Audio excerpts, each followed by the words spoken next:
Welcome to Yellow Brick Road. I am Jordan, and today we're gonna watch an interview between Matt Walsh and Tucker Carlson, where once again, it's interesting finding Matt Walsh in more of a long form discussion because I think this guy's dog shit. I mean, I think Tucker's dog shit, but I think Matt Walsh is like blatantly, blatantly dog shit.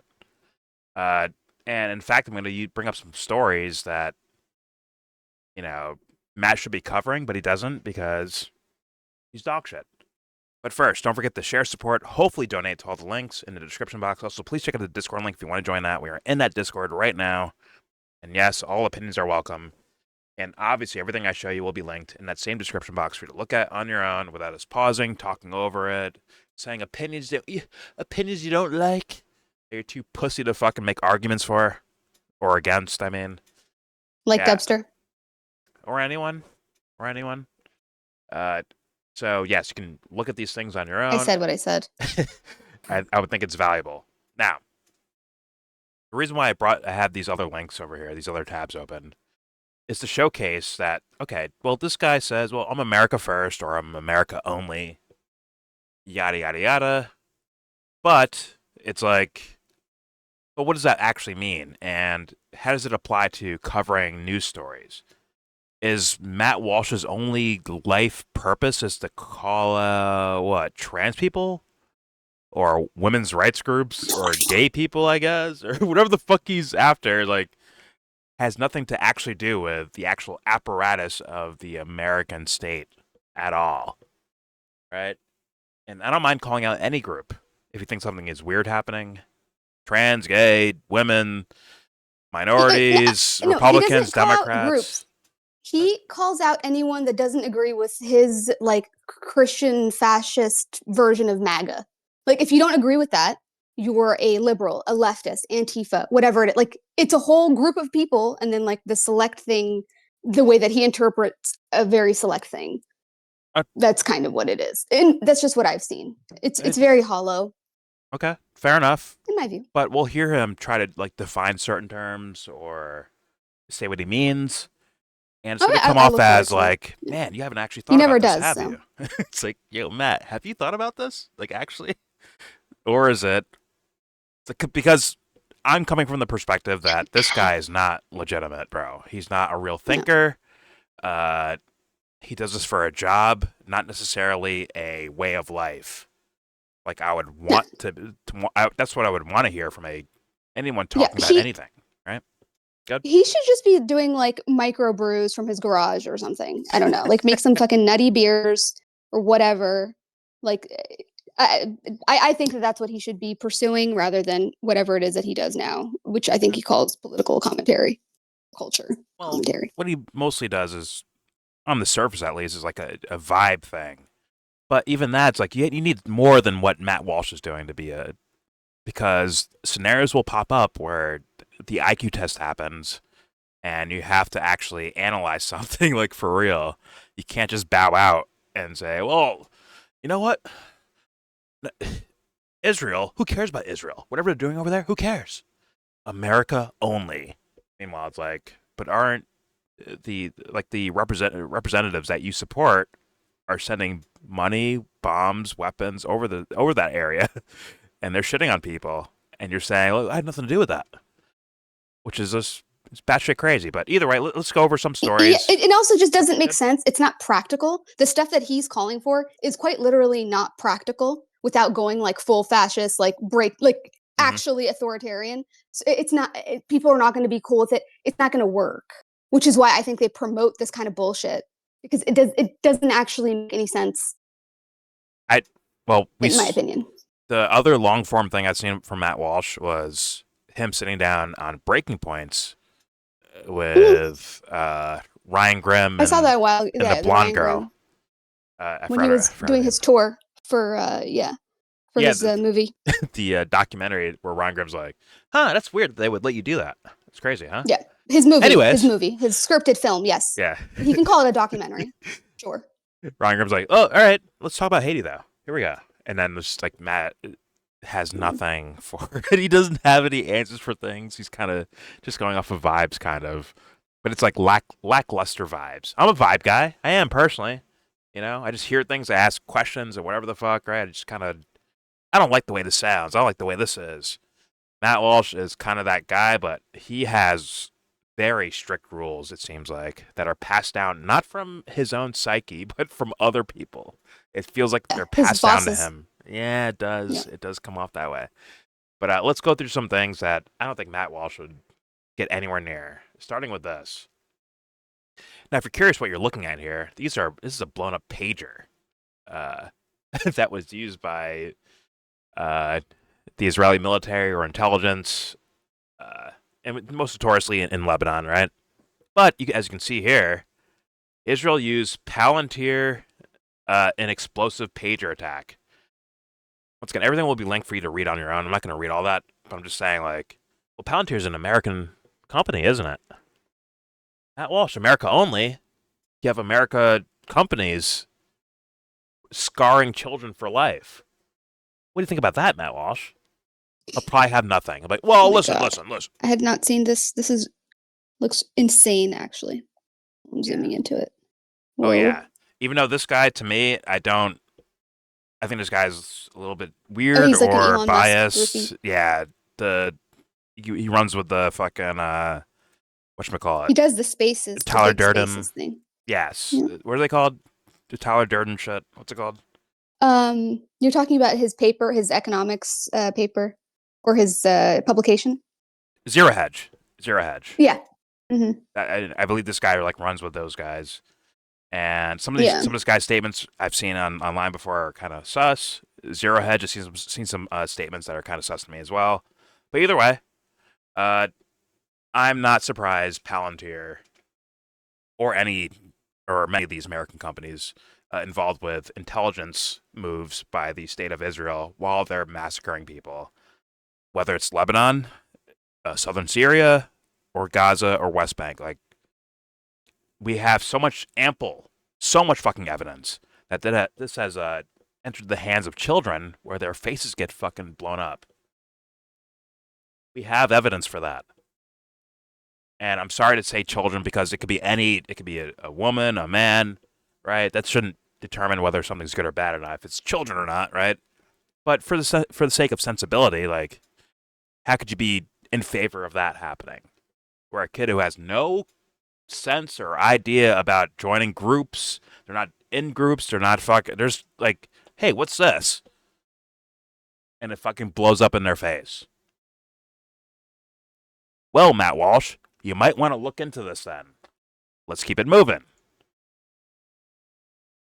Now you see this story here, right here. Iran has seized a vessel carrying 6 million liters of fuel in the Gulf of Oman, and some people are like putting this towards a reaction to the Venezuelan tanker that was, uh, seized. And it's like, I wonder if a guy like Matt Walsh might be like, "Hey, look what Iran's doing," but ignore the other one. You have to have these questions. It's called critical thinking. It's called, hey, maybe there's something behind the cards. I'm not just looking at things at face value, right? I hope. Let's keep it moving. Uh, there's this. Here we go. But 96% of the drug. And that volume's way too low. That up for myself. Sorry, I was listening to Dancing Queen. I had to turn the volume down a little bit. Right? They're always standing around him like they're like doing a fucking witch circle, like seance or some shit. I don't know. Just fucking weird. Go ahead. You know what I'm saying? Remember when all the pastors were like touching his back? Like there's that one picture where with all the different with Paula White, I think, and like all the other like evangelical pastors, I like think putting their so. hands on him to Yeah. bless him. Yeah. So I don't know. It just looks weird. Yo, Trump fans, this guy he doesn't care about you at all. Just so you know, Trump fans. Trump does the thing you're riding for doesn't actually care about you. Just being honest. And no, he's not some fucking deity. He's nowhere fucking near it. I'll say that. He's in fucking below pre-K when it comes to intellectual, moral fucking growth. He's at fucking bottom tier shit. I kid you not. But go ahead, say, you fuck you, George, shut up. Okay. We'll see. Either way, here we go. Here's this clip. I'll be right back. Yep. But 96% of the drugs coming in by water, every one of those boats you see get shut down, you just saved 25,000 American lives. Oh, you we did, knocked out 96% of the drugs coming in by water, and now we're starting by land, and by land is a lot easier. And that's going to start happening. And we're not going to have people destroying our youth, destroying our families either. But 90. So there you see him saying, hey, we're going to start bombing on on land, right? The boats are not enough. And every time we kill someone in the middle of the ocean, we're saving 25,000 lives. It's not about drugs. Oh, it's not? What's it about? If you wanted drugs, you go after Colombia. They're going after Venezuela because they want regime change. Oh, okay. I figured that. Sounds very healthy and Christ-like. The opposition has a challenge on their own because Trump is like taking, he's not Trump. Who's the opposition? The administration or whatever you want to call it is like they're attacking their people. So the opposition is in trouble too. If you want to take out Maduro, how do you do it? You do it by like blowing up poor fishermen that are like transporting drugs. Well, it's if you worship the devil, yeah, that'd be a thing to do, I think. There's no proof that there are any Venezuelan drug cartels anyway. We've seen some things about the CIA setting up shop. They go up the Atlantic coast, away Colombia. Venezuela is a different story because Trump wants Maduro gone, but at the same time, Maduro's opposition, who just won a Nobel Peace Prize. Yeah. The fake opposition. There are also other oppositions more popular than her. But the problem with that opposition, but the problem with the most powerful opposition in Venezuela is that they also will not do Yankestan's bidding. So they have handpicked someone they call the opposition instead. That bitch that got the Nobel. If Trump wants this new person, this is it Maria Corina Machado Machado got beat down by Maduro. If he wants her in office, is this the best way to do it? From a macchiato. What is he has control of the Maria CIA. Corina He can Machado, send them down to like fuck shit up really good. Why are we fucking blowing boats out of the water? Cheaper? No, it's just spreading malice, most likely. Right. Well, they tried to go through that. Just make them dumber. Called it a couple of times. It didn't go so well.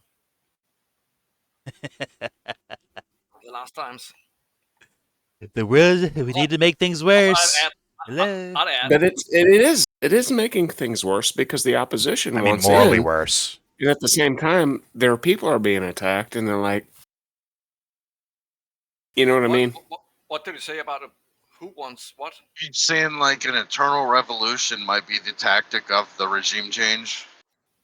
But the problem that was already is, a thing.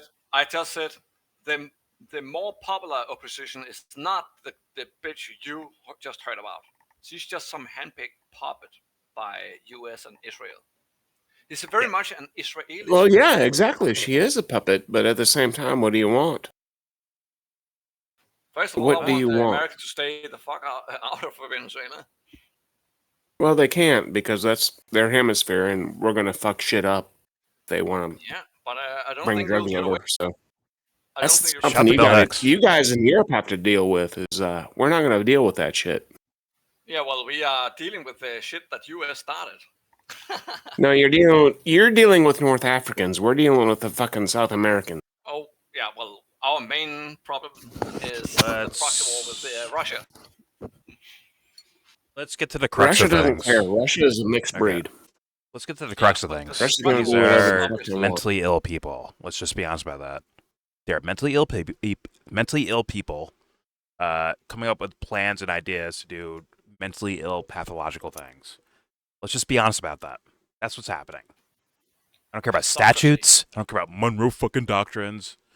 Sorry, these are pathological, mentally ill people, and there's some people falling for that. It's like, good luck to you, man. Well, I gotta hope there's nothing after this life. You better hope so.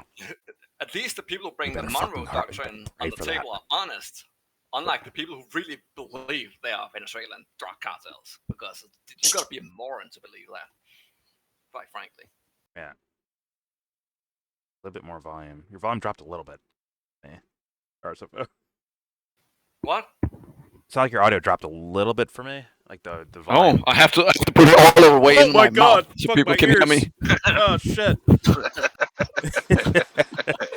It's like I was just listening to you before, like yelling and fucking arguing, and I'm like, oh fuck, his fucking volume dropped. I turned you down back then because it sounded normal. Then you started talking quieter. Like fuck. I turned you back up. Then now you just broke my fucking eardrums. Sorry. It's all good. All good. Either way, yeah. I'm sorry.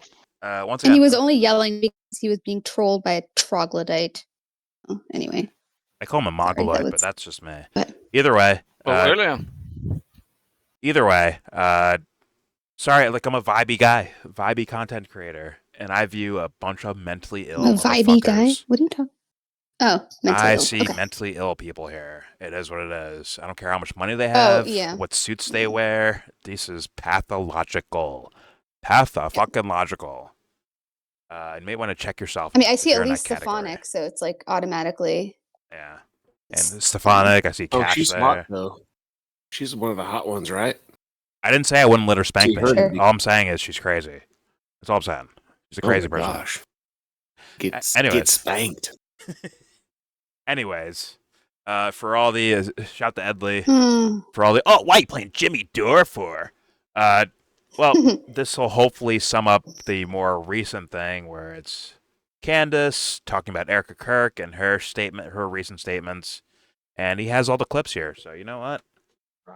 I will use this as a backdrop, as another thing that Matt Walsh, the main story here, Matt Walsh will not cover, go over, think about, talk about. He's a fucking bot at best. By the way, at best, he's a fucking bot. But this is right in your face. Pause. Here we go with Jimmy Dore and Candace Owens. Bot. He's a fucking bot, bro. It's like, yo, you're no. He's like a bot. A bot. He's trash at being a bot too. Fair enough. All right, here we go. Yeah. No. And so I can't get over again that they think this is going to work, and so I just wanted to bring this up. Erika Kirk. Now there's a new one where you MJ Truth Ultra relayed information that Charlie Kirk told people the day before he was killed that he said they're going to kill me. Mm-hmm. And so Erika was asked about this by Glenn Beck. I miss how he used to cry all the time. I don't know why he doesn't do that anymore. I miss it, but he was my favorite crier. But here we go. Here's what she had to say about it. I have unbelievable amounts of death threats. My kids have kidnapping threats, death threats. Our whole team has death threats. We knew that there was always going to be a threat, but Charlie and I. So, I just want to stop it for a second. This isn't the point of this video, but she kind of makes it sound like this is new. She's admitting right there, this is not new. This has been always. This has been so people. It sounds like they're trying to make it out like you are creating these death threats. Other people have. Yeah. I love how Jimmy got his wish. She's there admitting that we always knew, she said, and they always were receiving death threats. So it's not. I don't know why they bring it up because it's not new. But anyway, here we go. We promised you wear a dress code for this? And he would say, if they're going to get me, they're going to get me. But he was not messaging people the day before saying, I'm going to be murdered. They're coming after me. Someone's going to kill me. He didn't say that. And I have his cell phone. Okay. Well, the problem is we have Frank Turek saying that he did say that. So here, let me play that. And so I texted him. I said, Charlie, I hope you've increased your security detail. And he said, I have. I know they want me dead. Now. So Oh, well, what? Just go. What? Go ahead. Take it where you would like on that, because here again. We have these people calling you a liar, and yet we have Frank Turek saying exactly, and then so they keep contradicting each other unwittingly, and that it indicates that someone's lying. And as you always point out, the only reason you would lie is to cover something up. So take it where you want. Whoa. Well, here's what I'm just gonna tell the truth, okay? I did not see that she had said that when I did my show yesterday, and then I saw it after, and I can tell you because 1,000% that Andrew Colvett told me the night before Charlie was murdered that Charlie Kirk texted him and said, they are going to kill me. Andrew Colvett is the person who received a text message from Charlie Kirk saying they're going to kill me. And I'm not getting that third party. I got that directly from Andrew Colvett. He asked me to keep it off record, and I would have kept it off record if Erika did not imply that I lied. I don't believe that. Right? So, I mean, I'm not saying she is saying Candace is lying. I am saying that since I was the one who put it out there, she's implying that I'm lying and that that's not true. So we have a scenario here where either Andrew Colvett has told an explicit lie or Erika Kirk is telling an explicit lie. It's not up for me to determine who. I didn't receive that text message, but yeah. And I also was told by a person at Turning Point USA, who I'm not going to name because they are one of my sources, that Dan Flood received the same message. So there you go. I don't know. I believe that she has his phone. I maybe somebody deleted it, but I don't know why Andrew Colvett, 48 hours after Charlie was dead, would lie to me. He did not sound like he was lying. He sounded very concerned about it. And I specifically said, like, who is they? Like, you know, he said, they're going to kill me. And he said, I don't know who he was talking about. And I thought, it's kind of weird. Yeah, that's what I can tell you. I can just tell you the truth. Okay. The truth. It is quite bizarre. Is he dressed up? Quite bizarre. Yeah, it's a special interview. Oh, it's special. I saw Jimmy with 25K viewers, which I think is a new career high or something like that for this fool. I think I clicked on it for a second. I'm like, never mind. I fucking closed it very quickly. No offense to Jimmy Dore, just like, fuck him. It was just like, whatever. But he turned DVR on, so got the Jimmy Dore for not paywalling his live streams anymore, I guess. Good for him. The Rock is cooking. But all right. So in this scenario, regardless of like where you fall in the matter, this would be worthy for Matt Walsh to cover, right? As far as like what he does, he's a vibe guy, right? So this is like perfect for him. And I guess we'll hear his answers later. This is a little bit more of a mystery for me, like where he stands, kind of. A little bit of a mystery. You can basically guess where he would line up at. It's whatever the quote-unquote Republican apparatus, I would say just governmental apparatus, would move towards, is what I think Matt Walsh would do, because, sorry guys, he's not I don't think he's a genuine, like, individual. Or he's just the most brainwashed dummy on planet Earth. I can't. Those are my options right now. As you can see here, I'm not going to play this because I'm sure he's going to like dive into it in the Tucker portion here. But you can see, like he says, okay, the Erika Kirk. Wait, what? When someone is good, you don't need an entire MSM and new media campaign to convince the public of it. Okay. The Erika Kirk puff pieces are obvious, and we the people see through it. Good luck. Doubt in TPUSA has increased this week. Okay, wait, I might have showed the wrong one. Actually, let's play it so you know what I'm talking about here. Where I believe he's gonna say like, "Hey, Candace, leave Erika alone," which is what I think he's about to do. Here we go. And on that note, I want to say this about Erika. I'd only met Erika maybe once or twice prior to Charlie's death. After he was killed, of course, I reached out to her. And we spoke briefly on the phone. Again, I'm not going to go into detail about the content of a private conversation, except to say that Erika, who had just lost her husband in the most shocking way imaginable, spent most of our conversation trying to encourage me. I'm sorry. Matt Walsh, that happens all over the fucking world with American bombs, just so you know. Worst way imaginable? I think the loss itself is the worst way imaginable. I would think. Something that's absolutely preventable, I would think, Matt Walsh. It's like, yeah, how am I supposed to take you serious, bro, when you can't... I can't even take you serious as a fucking Christian, bro. You can't stand in front of fucking Christ. You can't fucking do that, my man. I'm sorry, dude. You're not that... You can't do that shit. You haven't, like... I'm sorry, I don't see that at all. You can't do that shit. The worst way imaginable. Like, well, there's people that die every fucking day. Many of which is preventable. And you say, America only, as a response. Yeah, you're a fucking loser. You can't stand in front. You cannot be in that realm, bro. You're not there at all. But don't worry, it's 2025. This society has not caught up yet, so guess what? You have breathing room right now. But in a different world, you'd have no breathing room. Like, you wouldn't make it, man. Because it's too stupid. It would hurt your intelligence. Like, yeah, Matt Walsh is fighting for humanity, or for Christ, or for safety and healthiness. There's no fucking... It wouldn't last in a healthy world. Either way, here we go. Sorry, I'm just vibing out. My bad. Here we go. To say that Erika, who had just lost her husband in the most shocking way imaginable, spent most of our conversation on the internet trying to encourage me and tell me how much I meant to Charlie, as I tried desperately to deflect the conversation back to her, the person who mattered. She's the grieving widow with children who at that point still didn't even know that their father was dead.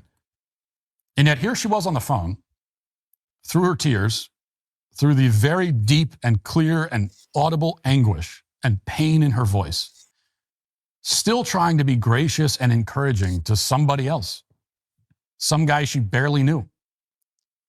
And it was clear to me then, and has become all the more clear to me since, as I've gotten to know her more, that this is somebody with an immense amount of strength and courage. Okay. So when people look at Erika and say, she's acting strange, I've never seen a grieving person act this way. Well, I agree. She's an exceptional person in an extraordinary situation, handling... Listen, man, when real things go down, you can't do the kind of pseudo, what a strong person. It has to be real, bro. Like, you have to actually go for the real shit. I get it. She can do Fox interviews and hold it together, I guess. That's not what I would mean by strength, right, man? There are scenarios that are on recording of people doing some wild-ass shit in the sense of being, quote-unquote, courageous or brave in a moment that get no fucking look from this guy. Nothing. Not even a fucking tinkle in his eye about it. Okay, all right, my bad. Maybe it's just things he's never heard of, but then again, like, what does he cover to where he hears of anything? That's what I would ask Matt Walsh fans. What does he cover to where, like, he is seeing things? What is it? What's his topic? What does he do? I'm actually curious. All right, here we go. Person act this way. Well, I agree.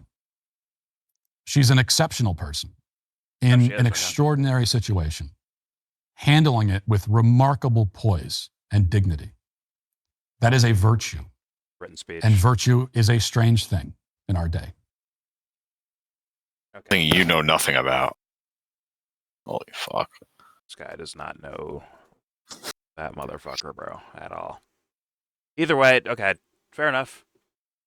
I think I had the wrong clip there. I'll just post the other one. Fine, I don't care. It's fine. I'll post the other one. More so of like, say, hey, yo, Candace, back off. But that also kind of like showed you that he's already leaning towards, say, hey, back off. Kind of like, she's legit. She's for real. She has integrity. She has honor. She speaks with such courageousness, right? To to where these words end up meaning nothing. No offense to Erika Kirk, right? No offense to her. She could be courageous, right? I'll leave room for that. But at the same time, it's like when I think of the idea of courageous, I've seen too many examples of something way different. Way different. Which is, once again, not offense to Erika Kirk. It's more so, it's more about Matt Walsh here. His, SB speech style statements about a real event that happened, right? It's like, oh, this guy's like a fucking empty fucking vessel. There's not much here. But let's find out, because now he has a long form interview with Tucker Carlson, to where we will hear, I guess, more, hopefully more detail into what he means by things, because I have not heard this guy actually take a stance on something other than the left is bad. It's like, what the fuck does that mean? I can't answer that right now. Is the best I have from Matt Walsh. But then again, I'll be honest, I haven't watched all his content. Maybe this will pause, fill me in on more. Fill me in on more of what he thinks. So I'll hear that out. Here we go. Here's Matt Walsh and Tucker Carlson. Here we go. Let me commend you on your tightrope walking skills. I don't check into social media that much, but whenever I do, I'm like, Matt Walsh is an amazing man. So amazing. Glad you feel that way anyway. How's that? No, I mean, there's a lot. The reason I want to talk to you is there's a lot that I admire about how you've handled this just as a man. Leaving aside our opinions, which I don't even know if they are probably different in some ways, same in other ways, but it's not even about that. Everybody involved personally, or most of them involved in all these dramas on the right. It's and like has the aesthetics. I think the way that you've handled it is just so impressive. None of the substance, which is crazy, right? So thank you for that. But first, like, what is going on? That bothers people that civil war, probably not too strong on the right within the Trump coalition. What is it? Okay, improvement. Really awful. I mean, this has been, it's been a really awful. I think for everybody, and a lot of this drama obviously goes back a long way. But I think after Charlie was killed, it's created this kind of this vacuum, and it's a leadership vacuum, because Charlie was I think the best leader we had on the right. That's and a sad statement. The tragic reality is that a lot of the stuff that we said right after he was killed turned out not to be true. Stuff that even I said, like, well, you killed Charlie, but you made a million more, right? You killed one Charlie, but now we have a million more Charlies. And I think we said that because we wanted that to be true. And it kind of for a brief amount of time, it felt that way, because it felt like everybody was sort of unified. Yeah, and we were coming together, and you go into the memorial, and everybody was there. To be honest, and it felt like almost this revival, even this religious revival. Sorry, and all these things. Hey, God. What's with these guys? Like, do you think you're stupid? Like, they're marketing. They're trying to trick you. With all this speech and this. Look at the fake wood cabin. These guys never went hunting. It's like a thing. It's so weird. They think you're stupid. Look at their clothes. These guys don't dress this way. Are you serious? Look at that back lamp. This is a set. It's a studio. Go ask him. Like, do a 360. Like, what's going on? They think you're dumb. Someone sneezes, the wall falls down. Shit. Literally, look at it. You see guys with headphones and coffee in the background. Like, oh shit. Look to his left. Look to his left. It's a picture of a dog and a duck, like a hunting. Are you fucking? They think you're stupid. Listen, I'm not going there. I have no idea if it's a set or not. It looks like a set. It looks like a fucking set. No. It does. You know why? It looks like one. You know why? Because both his and Tucker's set, it's like mirroring this. Like, they think. Oh, like, yeah. It's like yeah, they'll buy this. It's outdoor woodsman. Yeah. It's like, are you kidding me? Oh, fuck. What the fuck? It's like both of them are pretending to be Tim Allen from, like, Home Improvement. They think you're stupid. I swear. I saw fucking like buck antlers on the wall. I'm like, you did not do that. It's like these guys like trying to trick sports like fans, and he puts like a fucking Marucci or a Louisville Slugger on the wall, and I'm like, yo, swing that right now. You know what the fuck you're doing? Throw that ball. Oh, funny enough, the statement by Matt Walsh. The statement by Matt Walsh was like, "Oh my god, I thought Charlie Kirk's death would rally up the troops. Like, oh, we're all gonna fight on this team." I announced it like, yeah. Now there's like 1 million Charlie Kirks now. All right, that, in my opinion, that wasn't a statement of prediction. I think that was a statement of, "Hey guys, let's do this. Let's unify around this fucking name and start acting a certain way." And you'll see later on when he gets to his idea of like what leftist means, you're gonna see where it's like, excuse me? Like, you don't even know what the fuck you're talking about, do you? A, you don't know what the fuck you're talking about. B, it's more of a stylized thing where it's like, oh my god, you're the left. Oh my god, you're the fucking left, aren't you? What does that mean? It means you. It's like, wait a minute. like you're just, it's a style, it's like stylized rather than like substance, right? You know what I mean? And that's what this guy is. When you saw him sit down with Ryan fucking Grimm, when you ask him like in detail about topics, he has no fucking clue what's going on. Not a fucking zip of a clue. He's like, well, hey, I want these Haitians coming over here to the U.S. Ryan Grimm's like, well, the U.S. has done this over there, and the French has done this over there, and it's been happening over there for a long time, like in detail. He's like, well, why are they coming here though?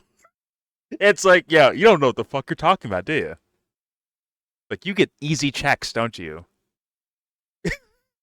He looks like a bad movie written by AI, and someone wants to know, like, where's the tax money going, bro? Like, is there money laundering?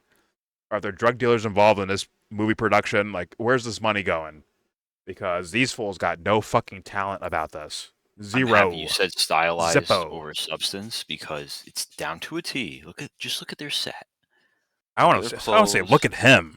Look at this fucking dweeb on camera. Holy Christ. Look at their set. Look at the clothes. Look at him. Like, you fake fuck. Well, I have a beard. Oh. It's like, well, I'm not fooled by you little weirdo. Pause. This fool's never used a screwdriver in his fucking life. I can look at him and be like, you said that. Like, yo, you're not some fucking everyday man. His set was like a fucking like garage, and it's like, you don't own a garage. There's no way. You've never, like, oh my God, don't get me started. Like, change a tire right now, please. Like, you're pretending to be that guy. Yeah. That thing, Matt Walsh looks like a big softy, bro. He looks like a Wendy's Frosty. That's what he looks like. Wendy's Frosty. All right, let's continue. Hey, here we go. We were coming together and going to the memorial, and everybody was there, and it felt like almost this revival, even this religious revival, and all these things. But then I think quickly reality sets in, and what we have realized and what we've seen is that you kill Charlie, and now Charlie's gone. And that's the thing. When you kill someone, they're gone, at least in this life. And so we didn't go from 1 Charlie to 1 million Charlies. We went from 1 Charlie to 0 Charlies. And that's what happens with that's why assassinations happen. That's why people do them. Because they work. Because it works. Yeah, because they work. And that's been the greatest tragedy about all this. I mean, aside from the human tragedy that an actual human being lost his life, and his wife doesn't have a husband, his kids don't have a father. I mean, that's the great tragedy, the human tragedy. But I'm sorry to say it, but there's a lot of human tragedy that happens, and I don't hear anything from this guy talking about any of this. Selective. And like, that's weird.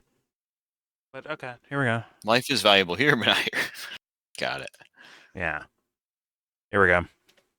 On a kind of national scale, the tragedy is that the strategy of assassination has been proven effective again, as it has all throughout human history.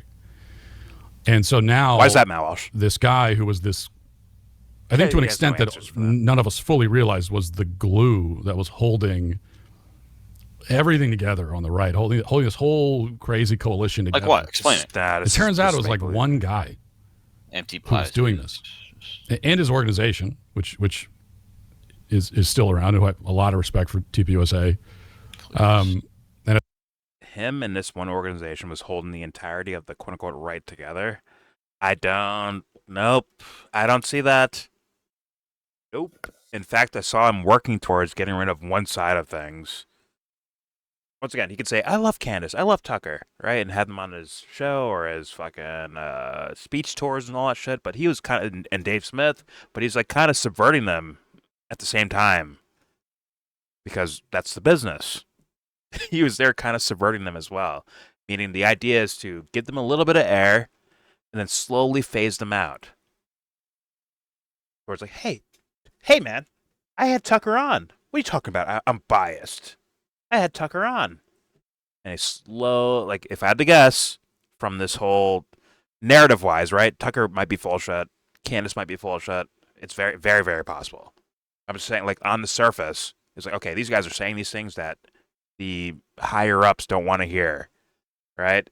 So thus, you give them some leash room, and then to say, like, hey, I'm credible. I listen to all voices. I give chances for this stuff. Hey, man, Israel's they're not so great, you know? They do shit like that, right? Then they slowly walk them back. In my humble opinion, that was probably the game plan, and it felt like Charlie was actually executing that. He was. It seemed like he was. When he's holding these little think tank panels with TPUSA chapter leads and all that shit. He's like trying to convince. I think he's trying to convince them in a dishonest way.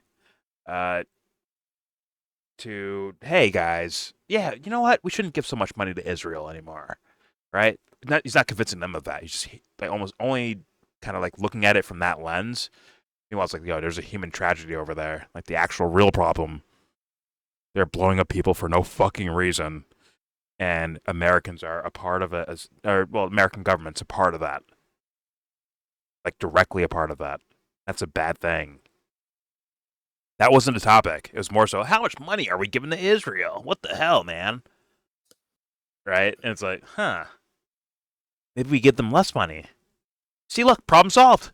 We gave them less money. We won. And thus, you go right back to fucking sleep. Isn't it? Isn't that the fucking case? Let's be honest, audience. We're giving them less money. Go back to sleep. Or, I have a brand new peace deal. Peace in the Middle East. Go back to fucking sleep. And what happened? Still destruction over there. Still subjugating people. Still shitting on them for basic human needs. Shitting on them. But don't worry, you're not complaining anymore because guess what? I announced a new peace deal. I'm not bending the knee to Israel no more. See? America first. And they got you to go to fucking sleep. And now you're locked into what? Candace versus Erika Kirk. The new lock-in. And the French, I guess. Is the French involved? Who knows? I don't know. Who knows? Who cares? James fucking Harden. All right. Here we go. James Harden? Last questions. All right, here we go. I think they're doing the absolute best they can in the face of this. I mean, I can't even imagine being in the spot that they're in. But he was the leader of the organization. He was a leader of the conservative movement. He was the glue. And now he's gone, and it kind of feels like everything's coming undone, to be honest with you. And there's this, so there's all the fighting that's going on.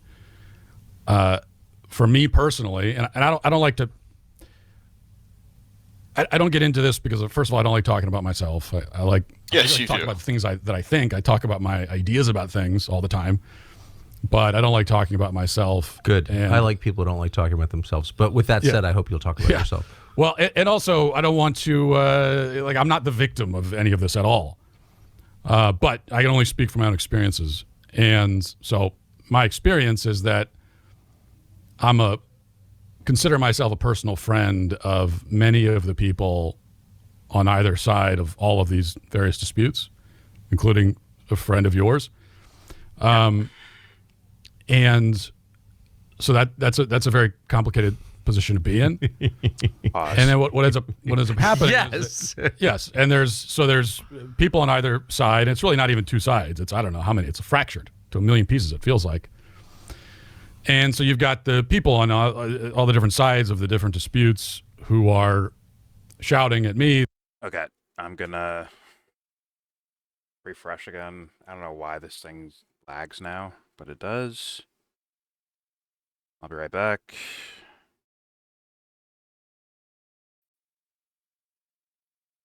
You ran away. There we go.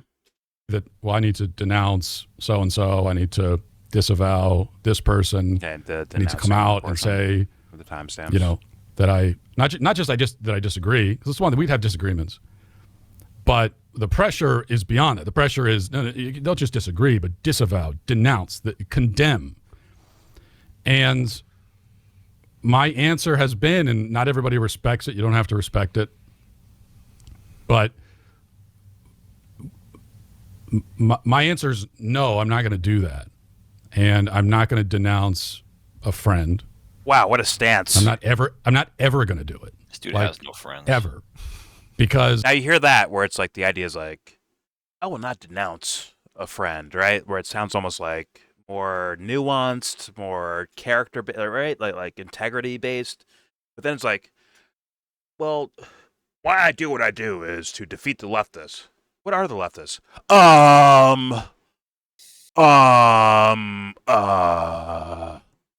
Yeah. That's called, when you hear me say on my channel and doing videos and reactions, and I'm like, yo, if you don't lead with empathy, you're kind of shit at your job. If you're a commentator on things, if you don't lead with fucking empathy, you're fucking trash at this, honestly. And he's fighting a fucking name brand. Like, that's what Matt Walsh is apparently doing. He's fighting name brands, not actual things. It's, hey, you're a leftist. You're bad. Hey, you're a conservative. You're good.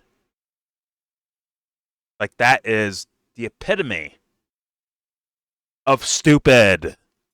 By definition, that is idiotic. It is what it is, guys. Anyways, I know I'll shut up and let him talk because, oh, fuck, I never heard about Walsh. Listen to more about Matt Walsh. He knows he's good. Just listen. Here we go. Dingbats. To me, loyalty is a principle. Loyalty is a, so when people say, well, you need to stand on your principles and come out and say this or that. Well, loyalty is a principle in my mind. What? It's one of the most important principles for any person, for a man especially. What? And I think that, you know, people, if you're not in the middle of it and you're kind of on the outside, idiot, actually. There are a lot of things that go on behind the scenes that you don't know about.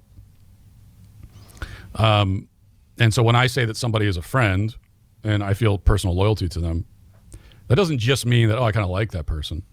But for me anyway, what that means is this is someone who I know personally.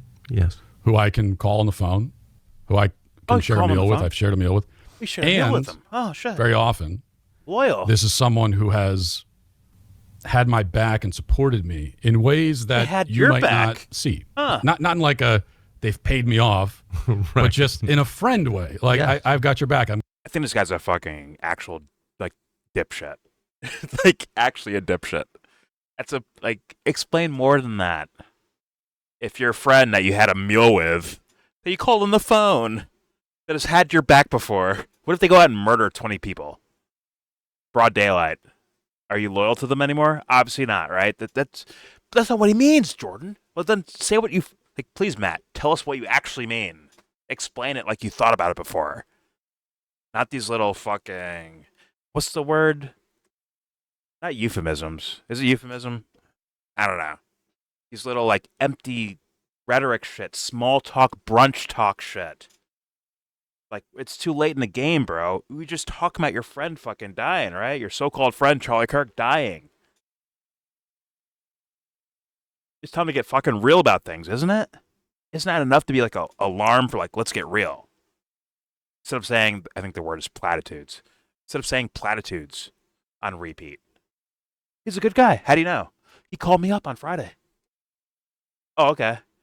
We went to brunch on Saturday. Good for you. We watched John Cena on Sunday. Oh, so you guys are, okay, got it. You guys are best friends because you did those things. Got it. Yeah. That's not fucking good. That's not fucking good enough. It's not. And guess what? Just the stereotypical statement.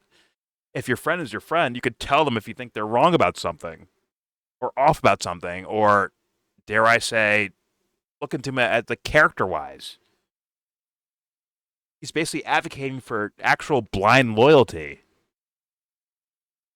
Because someone calling you on the phone does not mean they're your best friend, dude. Doesn't mean you like automatically owe them all your pure loyalty. It's more of like a real connection between people. You fucking dingbat.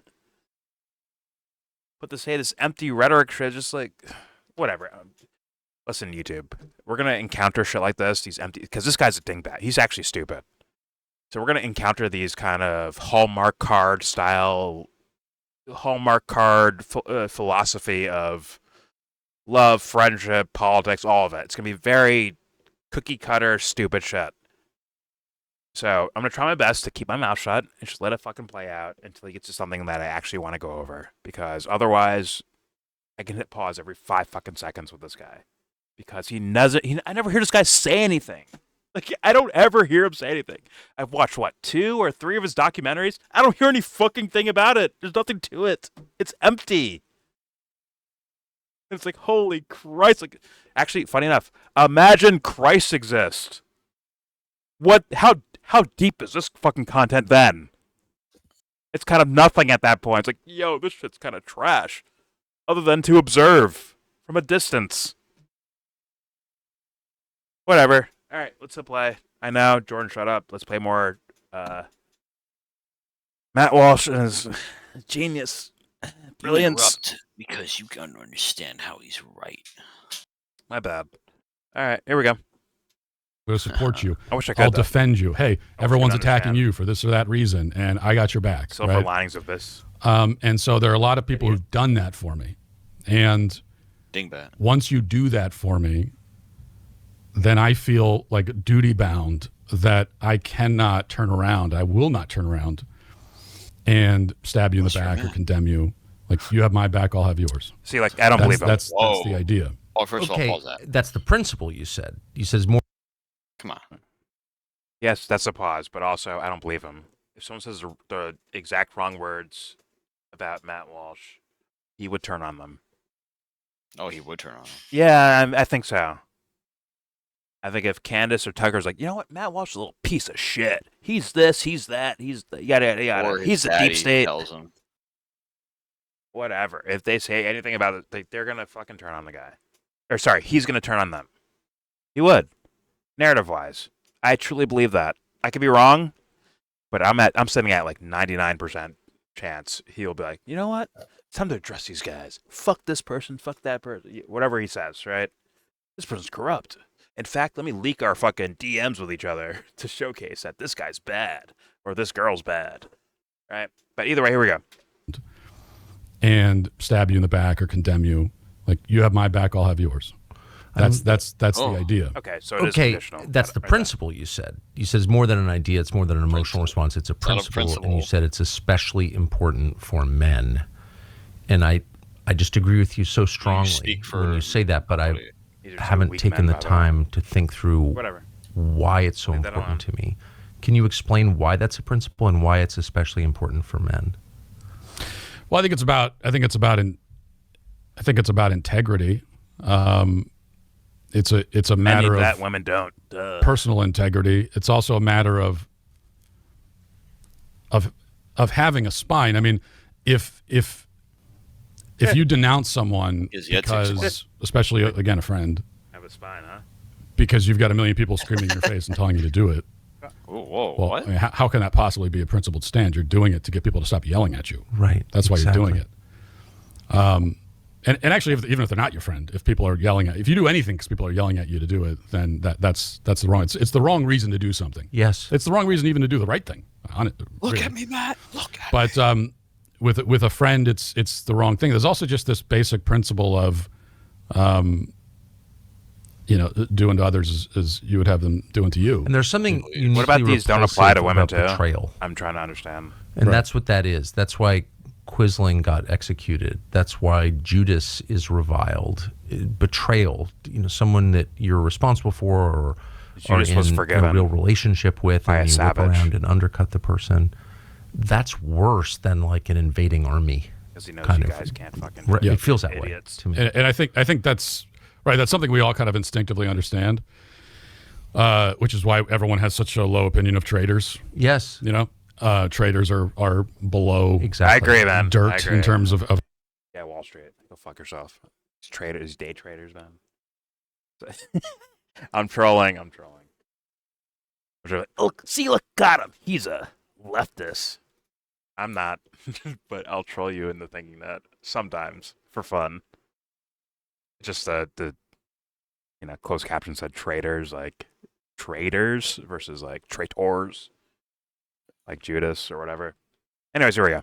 how we rank them. You left Now, disagreement So on the I'm other having a hand shop is like, not "What's up? betrayal, What about it? and you can What's up? obviously What's up? disagree What with if I am? What someone who's a friend. And if you have a friend who demands that you never disagree with them, well, that's not really a friend. And the relationship you have with them is one of it's not a friend relationship. It's a master-slave relationship. Right, it's a subservient relationship. Exactly. Okay, so just bring up those points. And as men, we Fair should not be in enough. those kinds of relationships either. So Hey, Matt. you could certainly disagree with someone. And so I'm not talking about that, and that's important because even what I'm saying right now, I know that Twitter's going to have fun with it, and they're going to say, "Oh, is you saying you can never disagree with a friend?" Of course, you can disagree with a friend. I'm not talking about that. I'm talking about what I have personally experienced. When I think of like people if I that are look in famous my for no fucking reason, I look at Matt mentions or Walsh's email face. or even people I talk to of saying Why? denounce, condemn, disavow. Okay, Why is he rich that or is famous? that is very specifically that's what I've heard, and that is the thing that I cannot ever do, and maybe I have a more extreme view of that than most people. I mean. No, you don't. You Well, here's have the most basic brag? human view. Like, what world are we in? Well, because someone asked me once, they said, we were talking about this, and they said, okay, what if someone you're really close with, your brother? What if he murders someone? What if he becomes an axe Oh my God, murderer? he's answering my question.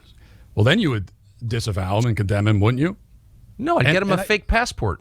Right, I mean, he's my brother. Yeah, if my brother was trolling, was a okay. serial killer and had 40 bodies in his basement, Felt genuine. I would not get on camera and disavow or condemn him. I would not do it. Now, who are you saying this to? Someone actually asked you that question? yes. To be clear, it was not my brother who was trying to make sure I wouldn't. It wasn't that. Do you remember this line from the night Oh, before Christmas? Skip. Work. Do you remember when I drank the blood of baby Tucker, Jesus? The point they're trying to make, I understand. The point is that you're loyal to people, but it's to a point, and it could get to a point where it's something happens that's so extreme, or they've done something that's so extremely wrong that it changes your calculation. And my point is that for me, it doesn't. Now that doesn't mean that. So if my brother, going back to my brother being a serial killer, which by the way he's not, just to be clear. But if you were, I wouldn't defend. I wouldn't get on camera and say actually it's okay to be a serial killer. Right. And in that case, I mean, you know, I can understand the temptation to get him a passport, get him out of town, but I would turn him in because I think that that's justice, and also it's best for him and his soul that he faced. Yeah, you're probably he faced for the his consequence. soul But it wouldn't be face. easy to do.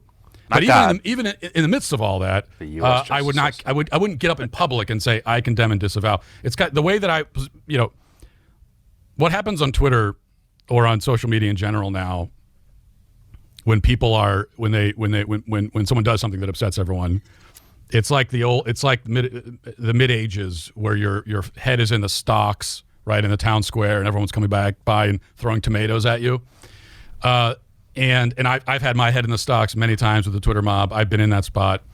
And probably in times when I've deserved it because I've said something that really is just stupid, and so everyone is just flinging crap at me. And it's like, okay, Been Life there. is rough. but my point is that if it's my friend who's got their got head in the scars, stocks, battle scars. even if they kind of deserve it because they said something stupid or they're doing something stupid, there's no scenario ever where I'm going to pick up a tomato and throw it at them. I'm not going to do that. Now, Yes, you do. Wait. Like you do that, bro. That's based on Like, friendship? Isn't that based on principle? Why you wouldn't do that?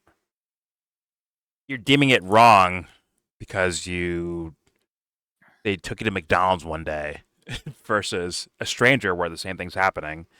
If it's a stranger that has 40 bodies piled up in their fucking basement, are you then throwing the tomatoes because you don't know them? Are you the fucking center of the fucking universe? What the fuck? I thought it like all goes. You treat people the way you treat them, right? I thought that was the case. But maybe it is like, maybe it's like content creator morality. Hey, you diss me. Content creator morality. Well, it seems like that, right? Hey, you diss me, so now I'm gonna like. And by the way, I still don't believe what he's saying. I think if he claims loyalty for someone, if they went far enough in the social spaces, that he would respond with his own tomatoes. I truly believe that. He has. I don't believe him. So he has. Okay. I could believe that. I could. But yeah, in my humble, I haven't looked at that before, but my guess would be like, yeah, he would do that because his quote unquote career is on the line, so thus his public persona is on the line, so thus he would actually like, fuck you. Hey there, Mr. President. How the fuck you doing? That's what I expect to happen. Hey, Mr. President, how the fuck are you doing? It's like, oh my god. Fuck. Shout out to Shane Gillis. All right. Let's continue. I kind of believe it, but not really. As in, someone goes crazy on a topic separate from Matt Walsh. If they say some things out loud, you'll be like, oh, I'm not going to disavow them. But if they went at Matt Walsh in particular, I think he would change that up. Maybe he'll explain that. Here we go. I might speak to them. I really want to go to the definition and of say, hey, you know what? You kind of had this coming because, like, you need to get it together. You need to get it in line because what you did was wrong. I'll speak to someone privately and tell them that, and I have done that. If I disagree with a friend and what they're doing, I will tell them that. I don't believe you, Matt Walsh. Because I'm sure you have friends that work in the administration that have done some blatantly wrong things. I don't think you've actually like, hey man, this is like, you can't do this. You can't just fucking murder someone like that. In fact, I think this little pussy would like actually like turn away from it, either for pussy conscience reasons or apathy. Right? I just don't even care. I did my job. I'm walking away. Versus, hey, that looks like a really bad thing, but if I say something out loud, things could get bad or hairy for me. So that's why I'll avoid it. Which is what? A fucking coward. Right? Well, fucking little pussy. Anyways, here we go. So Jordan, that's looks like the you're basic trying principle. to hate But again, on that's Matt not. Walsh. I showed that you is all stories different from, that exist in the world. Matt Walsh has not found disagreement. Them I'm saying I disagree. Of course, this is intuitively obvious. I think to normal people. You just hate what him. I'm so like, struck I showed by you things is that exist. how It's this not doesn't covered just them remind me of like at all. medieval Europe. It reminds me of 2023. This is why Trump got elected. When we say woke or the crazy left, this is exactly, at least speaking for myself, what I'm talking about. First of all, it's identity politics, it's censorship, the two things I hate in our country. Shut up. But it's the same impulse to publicly denounce people, to destroy people. And really what you're saying when you demand that is it's not just a breach of loyalty, it's a transfer of loyalty. You're saying you need to be more loyal to me and my ideas or the mob than you are to your own friends. It's like demanding control of your loyalty. And my view has always been, I'm an adult man. I'll decide who I like and who I don't. That's up to me. You're okay. Well, Tucker, there's a thing where like, okay, you make public statements. We see your life in public, which I'm not saying is the most fair thing ever, right? Because, right, like you're maybe more scrutinized by more people because of your public life. But at the same time, I think what people are seeing is, hey, you claim to be about these principles, and we're seeing you break them in front of our fucking faces. So thus, stand up to that. What say you, Tucker or Matt Walsh or whoever the fuck? Because now there's a fucking moral scenario in front of you, and you're fucking failing it right to our faces. Which I think is actually like absolutely fair to ask. Absolutely. So like this is fucking ridiculous, man. It's pretty common sense, but they almost make it sound like it's fucking rocket science because it's like easy to avoid like maybe easier to avoid things. That's my guess of why these guys do these things. It's like, no, it makes sense why, you know, if Tucker takes a picture of him like, oh, I just saved the puppy from a tree. I love this puppy. I saved him. So beautiful and cute, right? That implies something of like, oh my God, this must be a good guy that will do anything, he'll put his life on the line to save a fucking puppy. And then when they see you like cheer on something that's actually like a massacre of other people or other puppies, they'll be like, wait a minute. I thought you were like this. You showed me this. You showed me this like person that you are like this without words, right? He didn't say, I'm a hero of the world. All he did was like, here's a picture of me saving his puppy. Puppies? Yes. Puppies, JR. Oh. Puppies. Puppies, JR. Puppies. But oh my God. But like let's not be stupid about this. If you show that image, it's implying that you're a good guy that saves fucking puppies from fucking, you know, burning buildings and trees or whatever the fuck, right? I don't know how would a puppy get in a tree? Whatever. Point is, it showcases like it's like an idea of your character. We know that. I watched Jimmy do it. I've watched Rogan do it. I've watched all you fucking guys do that. Projection of character through kind of imagery and through kind of statements or anecdotes, right? I've seen that throughout times. So I was like, if someone holds you to that, like, don't act stupid about it. Come on, man. Let's not be ridiculous. And what was the other part? I'm gonna back up a little bit. What was the other part? People and really what you're saying when you demand that. Well, I'm 23. This is why Trump got elected. This is why he got elected. That falls right in line with the fucking puppy shit. Let's be honest. The quote-unquote woke stuff. Maybe for some idiots, yes, I was at the forefront of all humanity. Oh my God, get the gays out of my fucking movies. Or get the men that are actually, get the women that are actually men out of my fucking sports. Right? Macron and his wife has a dick. This guy's this man is swimming record speeds in women's sports. I got you. Right? I want a big, muscly, oily guy in my movie. Heterosexual. It's like, what? Well, it's like, if I say, okay, hey guys, you'll get all of that. Here's all the things you're asking for in that regard. But you're not going to get Epstein. You're not going to end wars. You're not going to end censorship. You're still going to get fucked over financially. Illegal immigration, you're still fucked. I think if I like put a mountain of a list of how you're going to get fucked, all right? But I give you no gay volleyball players or whatever the fuck, right? No trans volleyball players. That's over with. It's done. Let's be honest. They'd be like, that's not good enough. Before the election, they'd be like, that's not good enough. Don't let these little dweeby little dumb fucks like Tucker and fucking Matt Walsh lure you back into thinking you kind of got something out of this. He got elected for this. No, he fucking didn't. In the first election, he didn't get elected for jobs. He got elected for, I'm going to arrest you motherfuckers for being corrupt. That's what he got elected for, actually, if it was, all legit. On the surface, right? He got elected for, like, you guys are corrupt. I will get in office. You guys will go to jail. I don't need your fucking money. You can't bribe me. You can't blackmail me. I'm a fucking billionaire, fucking gallivanting around the world, banging models type of dude. You can't fuck with me. You have nothing on me. Right? That was the idea of Trump 1. Right? Trump first term. That was the idea. I'm going to expose corruption and arrest all you motherfuckers, right? And what happened? Now Tucker's telling me, like, oh no, the first one was, clearly it was about jobs and the economy. Like, no, it fucking wasn't.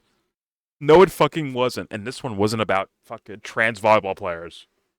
I'm sorry. It's a part of it. It's part of the marketing, for sure. But, like, let's be honest. What Tucker was selling, what Timmy Pool was selling, what Candace was selling, what Dave Smith was selling, what these motherfuckers out here were selling was, oh my God, peace on earth for the first time in a while because a non-corrupt motherfucker is running office.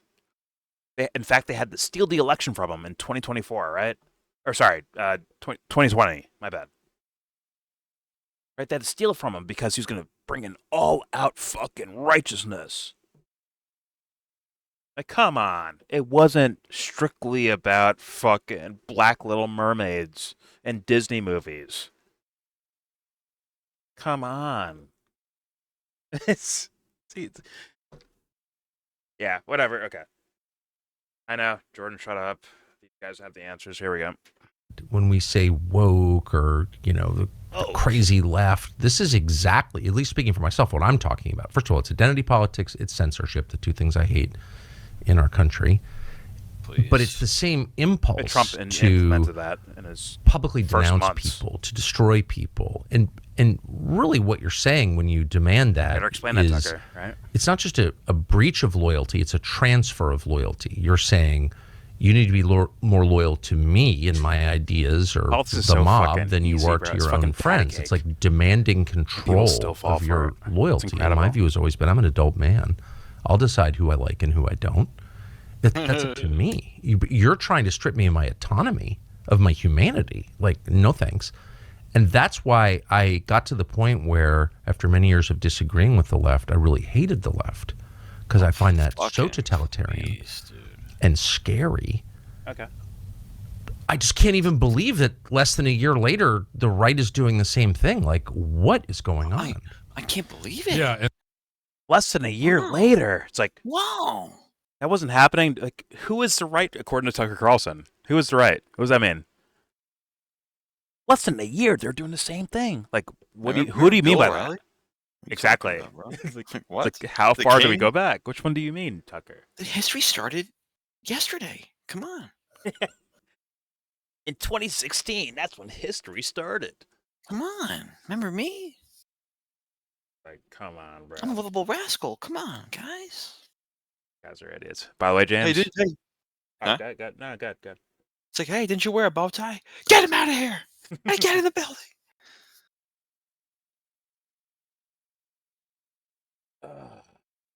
Funny is, James, if we say nothing, if I don't add more context, they'll be like, oh, so you guys are like Obama fans. You guys are Biden fans or Harris fans or Bernie fans. Isn't that sad? Isn't that a sad thing? Yeah. If I don't remind them, if there's a newcomer that watches this video that's coming from these fucking dumb fucking ideologues channels. But look at Maduro's swing. Come on. Look at that. It's like, holy shit. Actually reviewed Bernie's baseball swing. He got signed by the Dodgers, bro. Did he? I'm calling that racism. Yeah. I'm calling that racism. He didn't make it, but yeah. He should have signed Jordan. Okay, it's racism. They should. Yeah, they should. But isn't that funny though? Like, let's get real for a second. Like, I understand, like, oh my God, Matt Walsh is talking to Tucker Carlson, and they're kind of talking about Candace Owens. Oh my God! But at the same time, like in reality, it's like, yeah, isn't that crazy that if I don't add the qualifiers of, hey, I've never voted Democrat in my life. In fact, I shit on them quite often.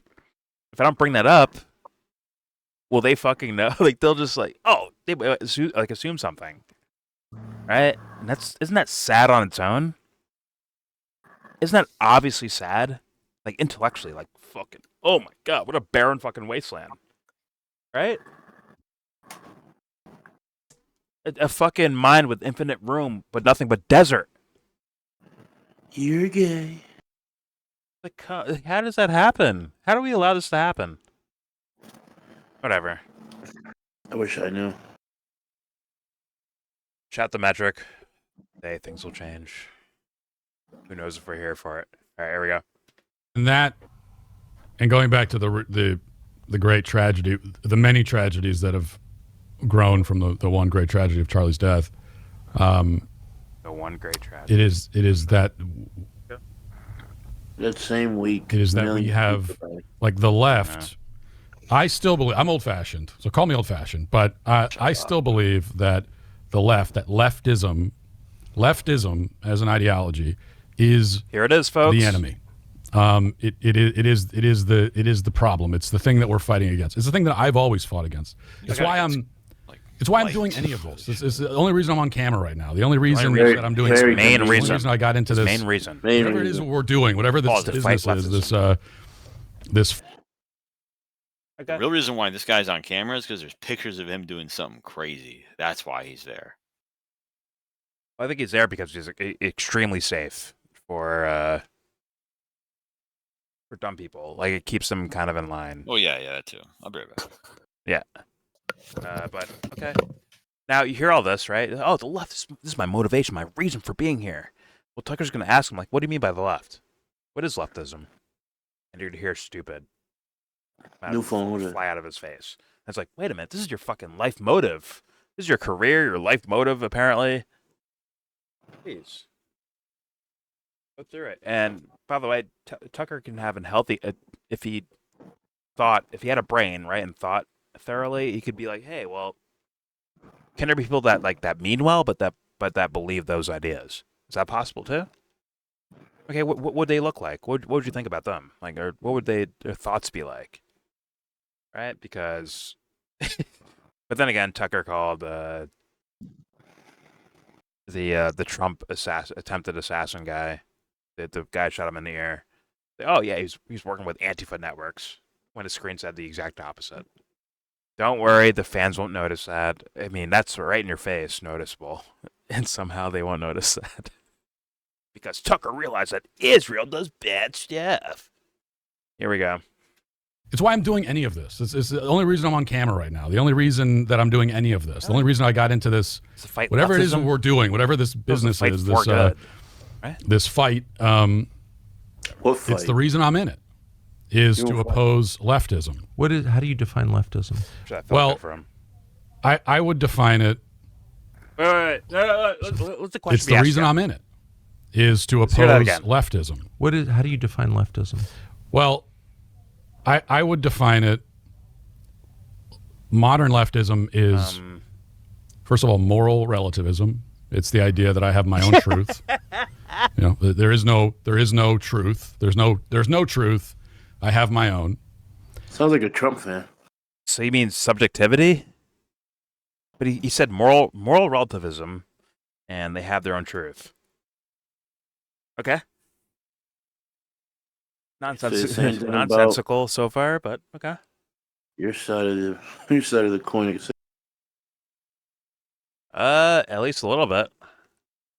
At least a little, I'm sure in plenty of cases. But I'm trying to make sense of what he's saying here. As in, there is no truth, you make your own truth. And also moral relativism, which I assume means two different things, right? I guess because they believe certain realities are different, then that means your morality would be different based on what you believe to be the truth. But how are you able to do that without objectivity of what reality is? But then again, you could have the idea of free will and like things that Matt Walsh has not thought about, probably. I've thought about these things, for sure. But Matt Walsh probably has not thought about them. And we're going to watch him struggle. Wasn't this I just caught the last bit of what he said about leftism and moral relativism. That's the same thing that Dubster was just arguing with me about.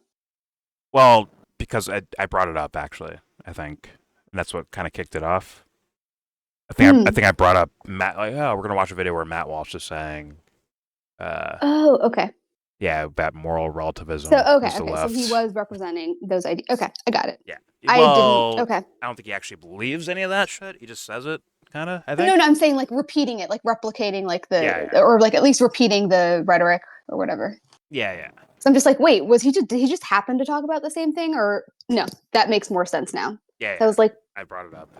Yeah, because he was saying how God is at its center of the left versus right or something. I'm like, I didn't say that. So maybe his thoughts were already there. I'm saying, like, maybe maybe I didn't feed him that one. Maybe he fucking already had an idea in that direction in the first place. What I fed was leftism and moral relativity and I guess relative truth, too. Of absolute truth. But all right, let's hear Matt Walsh, and how much. Let's hear how much he hasn't thought about this shit. There we go. Was leftism. How do you define leftism? Well, I would define it.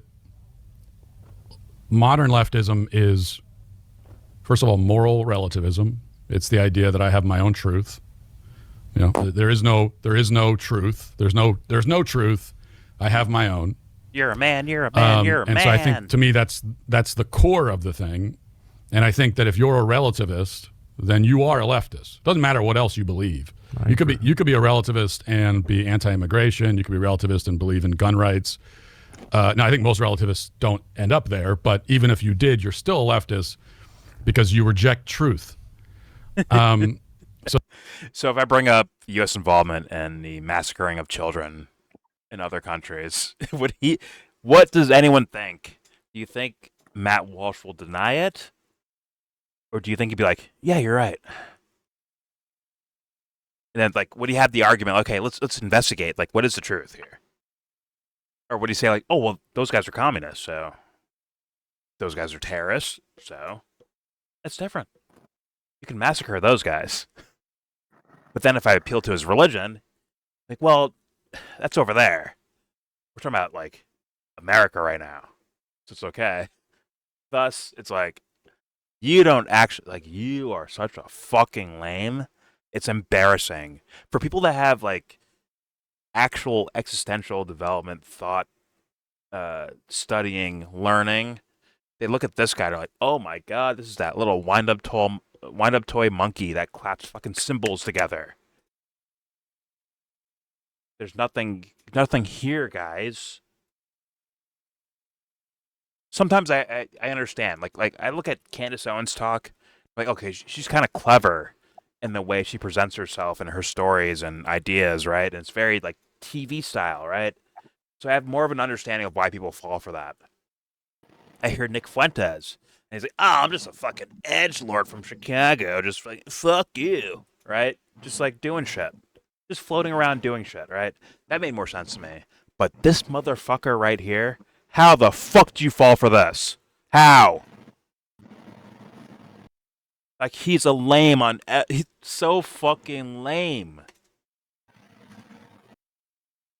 I think Timmy has more hard work towards, like, tricking people than this fucking guy does. This guy has nothing in merit to that. He's so fucking stale Wonder Bread. And it's not a racial thing I'm saying. I'm saying it's a plain-ass bread you get that got left out on the fucking counter and went fucking stale. And you're still over there fucking gnawing on it, you dummies. Yes, he doesn't have anything in fucking... Just nothing of substance. Zippo. And it's like, yo, is this guy a fucking robot? Is he AI? Like, who the fuck is this guy? Fuck my life. Alright. Let's keep playing. I'm sure there's more gems in here. Here we go. That's what it is at its core. And is that a question or an answer? Leftism, not really also, but as an extension of that, as an outgrowth of that. Leftism opposes civilization, and it opposes Western civilization in particular. It opposes civilization and Western civilization in particular. I don't know what that fucking means. Are they opposed to what, schools or something? Like, civilized behaviors or sociological behaviors are opposed to it? I don't understand what you mean by that. That makes no fucking sense. It almost sounds like you don't even like you haven't thought about it. But here we go. I'm sure for some dimwit it'll work for them. Just like when someone puts a video on Twitter. See, look at these boats. See, look, drugs. You don't know where the boat is at. You don't know what country they're in. You don't know what's what. You don't know nothing about anything here. We just see, like, see, look, this justifies everything. See, look, drug boats. And they just go with it. It's like, oh my god, you sad little dummies. And it's unfortunate, and it can hurt your feelings. I'm sorry it hurts your feelings, but it probably should hurt your feelings. That someone's calling you stupid. Now the next question should be, am I stupid? That's what savages do. Like, hey, am I dumb about this? Yeah. Believe it or not. Been there, done that. Here we go. It's sad. It's like I'm trying to like punch someone through my fucking screen right now. I'm sorry, bro. That's what it feels like. Like whoever's watching this video, like trying to like grab them by the fucking collar, like, yo, wake the fuck up, you idiots. There's more to life than this. So that's like angry and pause the video and yell a million different times. But anyways, here we go. And American identity. Oh my god, George, you'll have 100 most particularly views. of all. It opposes all of the institutions that our civilization depends on and is grounded in, like the institution of the family Walsh got views. What's he and the doing? institution of marriage. It rejects all of that. It rejects the fundamental truths grounded in that our civilization depends on and is grounded in, like the institution of the family and the institution of marriage. Lefties like that. It rejects all of that. It rejects the fundamental. Your gay people in society, they want all that stuff. They want to be able to have families. They want to be able to get married. Gay, trans, whoever the fuck. So that's a stupid. Okay. Okay, so Matt Walsh means his version of what these things are. Got it. Which he borrowed from someone else because, let's be real, he's a fucking bot. And one day he's going to cry about it. I'm sorry. He's going to, like, you can tell this guy, he's such a bot. He's so lost. He's going to cry about it one day. Oh my god, I can't believe I was living life this way. What was it? What was the point? Yeah, there we go. Is all of the institutions Probably, that to be honest. Our civilization depends on and is grounded in, like the institution of the family and the institution of marriage. It rejects all of that. It rejects the fundamental truths that we depend on. It rejects the fundamental reality, like the reality of, well, men aren't women. And they're kind of, I think a lot of leftists are trying to, in a really, really embarrassed kind of way, back away from that one because we beat them on it. Oh, shit. What would we do without you? Oh, my God. Fucking Jesus slows down. My son, Matt, what is the meaning of life? Well, men are men and women are women. Fuck. No, he would say, oh, fuck, well, I don't need to be here. God. Floats back away like, that's it? Fuck. Well, guys, that's it. I'm done. I guess I'll see you around. The funny part is, James, they all know it too. That's why these fools look plastic the way they look plastic. It's because they know it. They know if that real fucking guy showed up, they'd be like, "Oh fuck, yeah." It's like a kid's throwing a party and dad shows up. Yeah, we got done with vacation a day earlier. What's going on here? Everyone's stunned, staring like, "Oh fuck, run!" Everyone runs out of the fucking house. That is exactly what that is. Shout to Mother by Aronofsky. Shout to that. It's the kids throwing a party, and then dad shows up. They're like, "Oh fuck!" They can't just fucking toilet paper on the ceiling. There's fucking kegs everywhere. Like they're like, "Oh, we're done. Run for your life." That's what we're dealing with right here. Little body boys, little body boys. Here we go. You know, it's a thing when we as conservatives can actually put all this bullshit to the side and focus on something, we can win, and we beat the. It's not totally dead, but the trans agenda is on life support, and we defeated it. We took it down. We beat it. Yo, Tucker, ask about what about like children being killed? What do you think about that? Oh, I'm against it. How about here though? Here's an exact scenario where a U.S. bomb hit a child. What do you think about that? I'm sure it was by accident. It's like IQ test. You'd be like, okay, you're full shit. You're done. You're full shit at that moment. What people have, and let's be honest, very lately figured out about Tim Pool when you're getting your IQ test about Timmy Pool, right? Where it's like, oh my god, Timmy's full of shit. That was, I think, pretty obvious for a long time here. But okay, there's your IQ test moment. But guys like Tucker are going to protect Matt Walsh because they're friends. How do we know they're friends? They call each other sometimes. They have dinner. And they play video games at night or something like that. So they're best friends. Nothing of substance. nothing real. I'm sorry for ranting so much. Let's keep playing here. Frustrating. We can do that, and it's a good thing that we did heard because like that 5 was metric songs and one is night. wicked and evil, and it's hurting people and killing people. Couldn't agree more. But they also they reject the reality of human life, the fact that human life is has inherent worth and dignity from the moment of its America only, the moment right? of its conception. That your life is not He's struggling the value to of your life read is his not talking points. Contingent. That's another fundamental aspect of leftism. They believe that human life, the value of human life, is contingent. It's contingent for babies on whether or not their mother wants them. It's contingent on This guy's a fucking liar. how much of an inconvenience. Okay, let's find where they start talking about. Let's see if I can bring this up. I hope it's here. Can you defend Israel's war on Gaza and still be a conservative? Let's find out what he says here. I'm curious. So here's the point. It's not actually about Israel. It's about the components of the American right. Right. Who are defending mass murder, and I mean that murder, killing people who didn't do anything wrong. Answer this question, in Walsh. Gaza. Well, That's it. It's not Israel. It's what about I thought that was the parts left. of this coalition that, as you noted, Charlie really did keep together, Yeah. that are now fracturing. But one of the reasons they're fracturing is because they have different views, different world views, and that is obvious when you hear how they respond to the murder of like kids and women in Gaza. So it's Americans responding to that.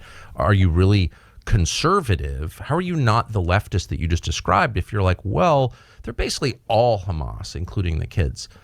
That is collective punishment. That's blood guilt. That's the opposite of what you described. How can I be on the same side as someone with that attitude? Well, here's what I would say. I think that if somebody is making the argument that Excuse me? We or Israel can kill as many Palestinians as they want, can kill children because their lives have no value because they're Palestinian. If you're making that argument, then that is a leftist argument. Exactly. It's a leftist argument. However, I think what? These guys are. Yeah, what the fuck? These people are useless. Holy shit. These are now. Okay, I'll be fair about this one, or try to be honest about this one. Tucker, I believe, is more aware of other arguments out there, and if he's in front of a certain audience, he might change his answer around. Let's be honest, which is still like stupid and cunty, right? But I'm just saying, like, he might do that, right? Which means he's aware that it's not about the left. That's so stupid, right?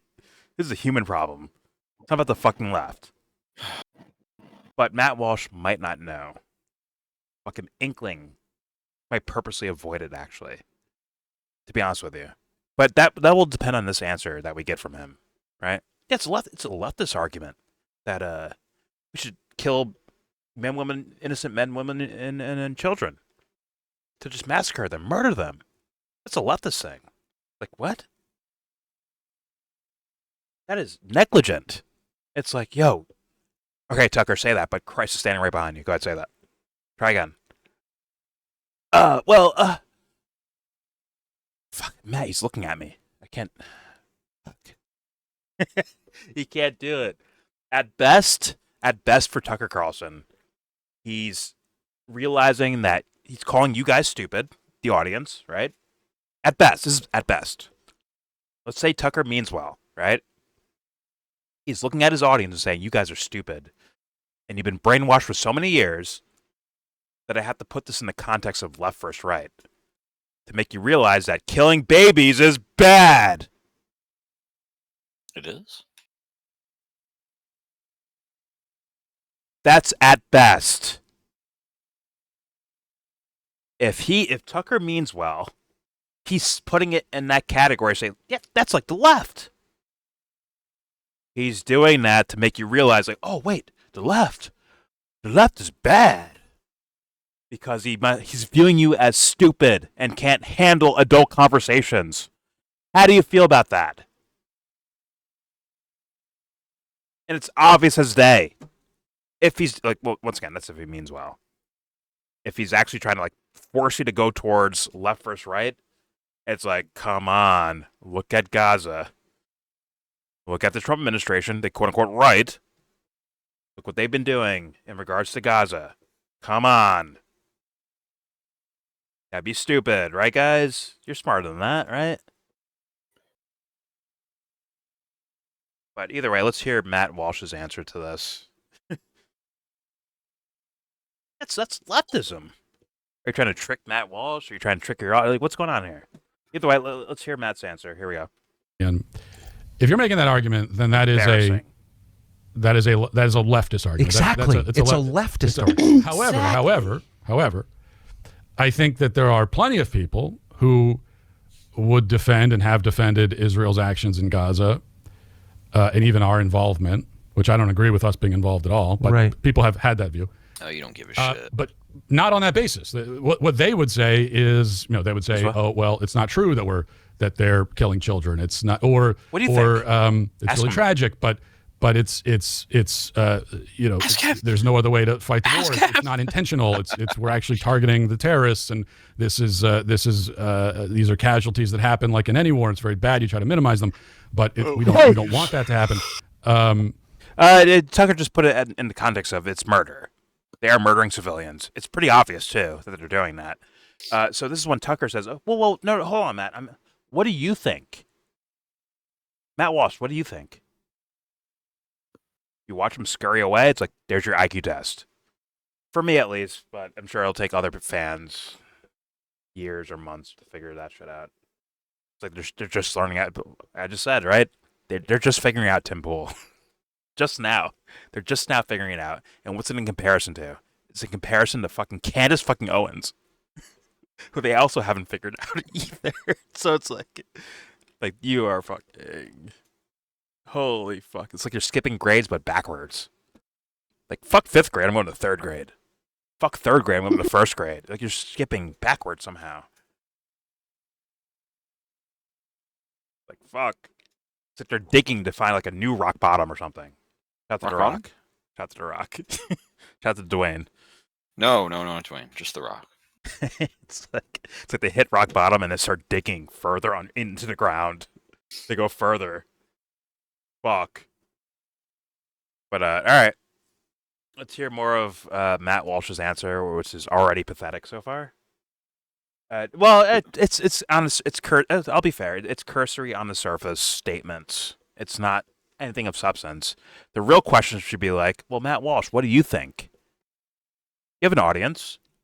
You have people that worship the words you fucking say. What do you actually think about things? And thus you can go from there to actually like critical thinking and scrutinizing the answers you're hearing. Not because you hate the guy, but because, well, I heard this. You're saying this, but I've heard this before. Just countering it for the sake of what? The education of the audience. It's pretty fucking simple if you're dealing with honest people. There we go.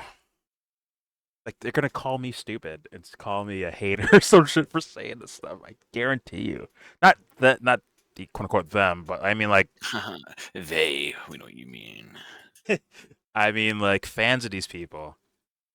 Actually, some do actually do stick around. They're like, yo, man, I was wrong about you. I started watching more of your stuff and realized, yada, yada, yada. Right? Such insight is rare. You're just a far leftist. Oh, you did a Mom Donnie video? Oh, fuck. Fuck. You're a far left Democrat. You just love Biden more. You think you're so communist, huh? I know. Imagine like the scrambles. Huh?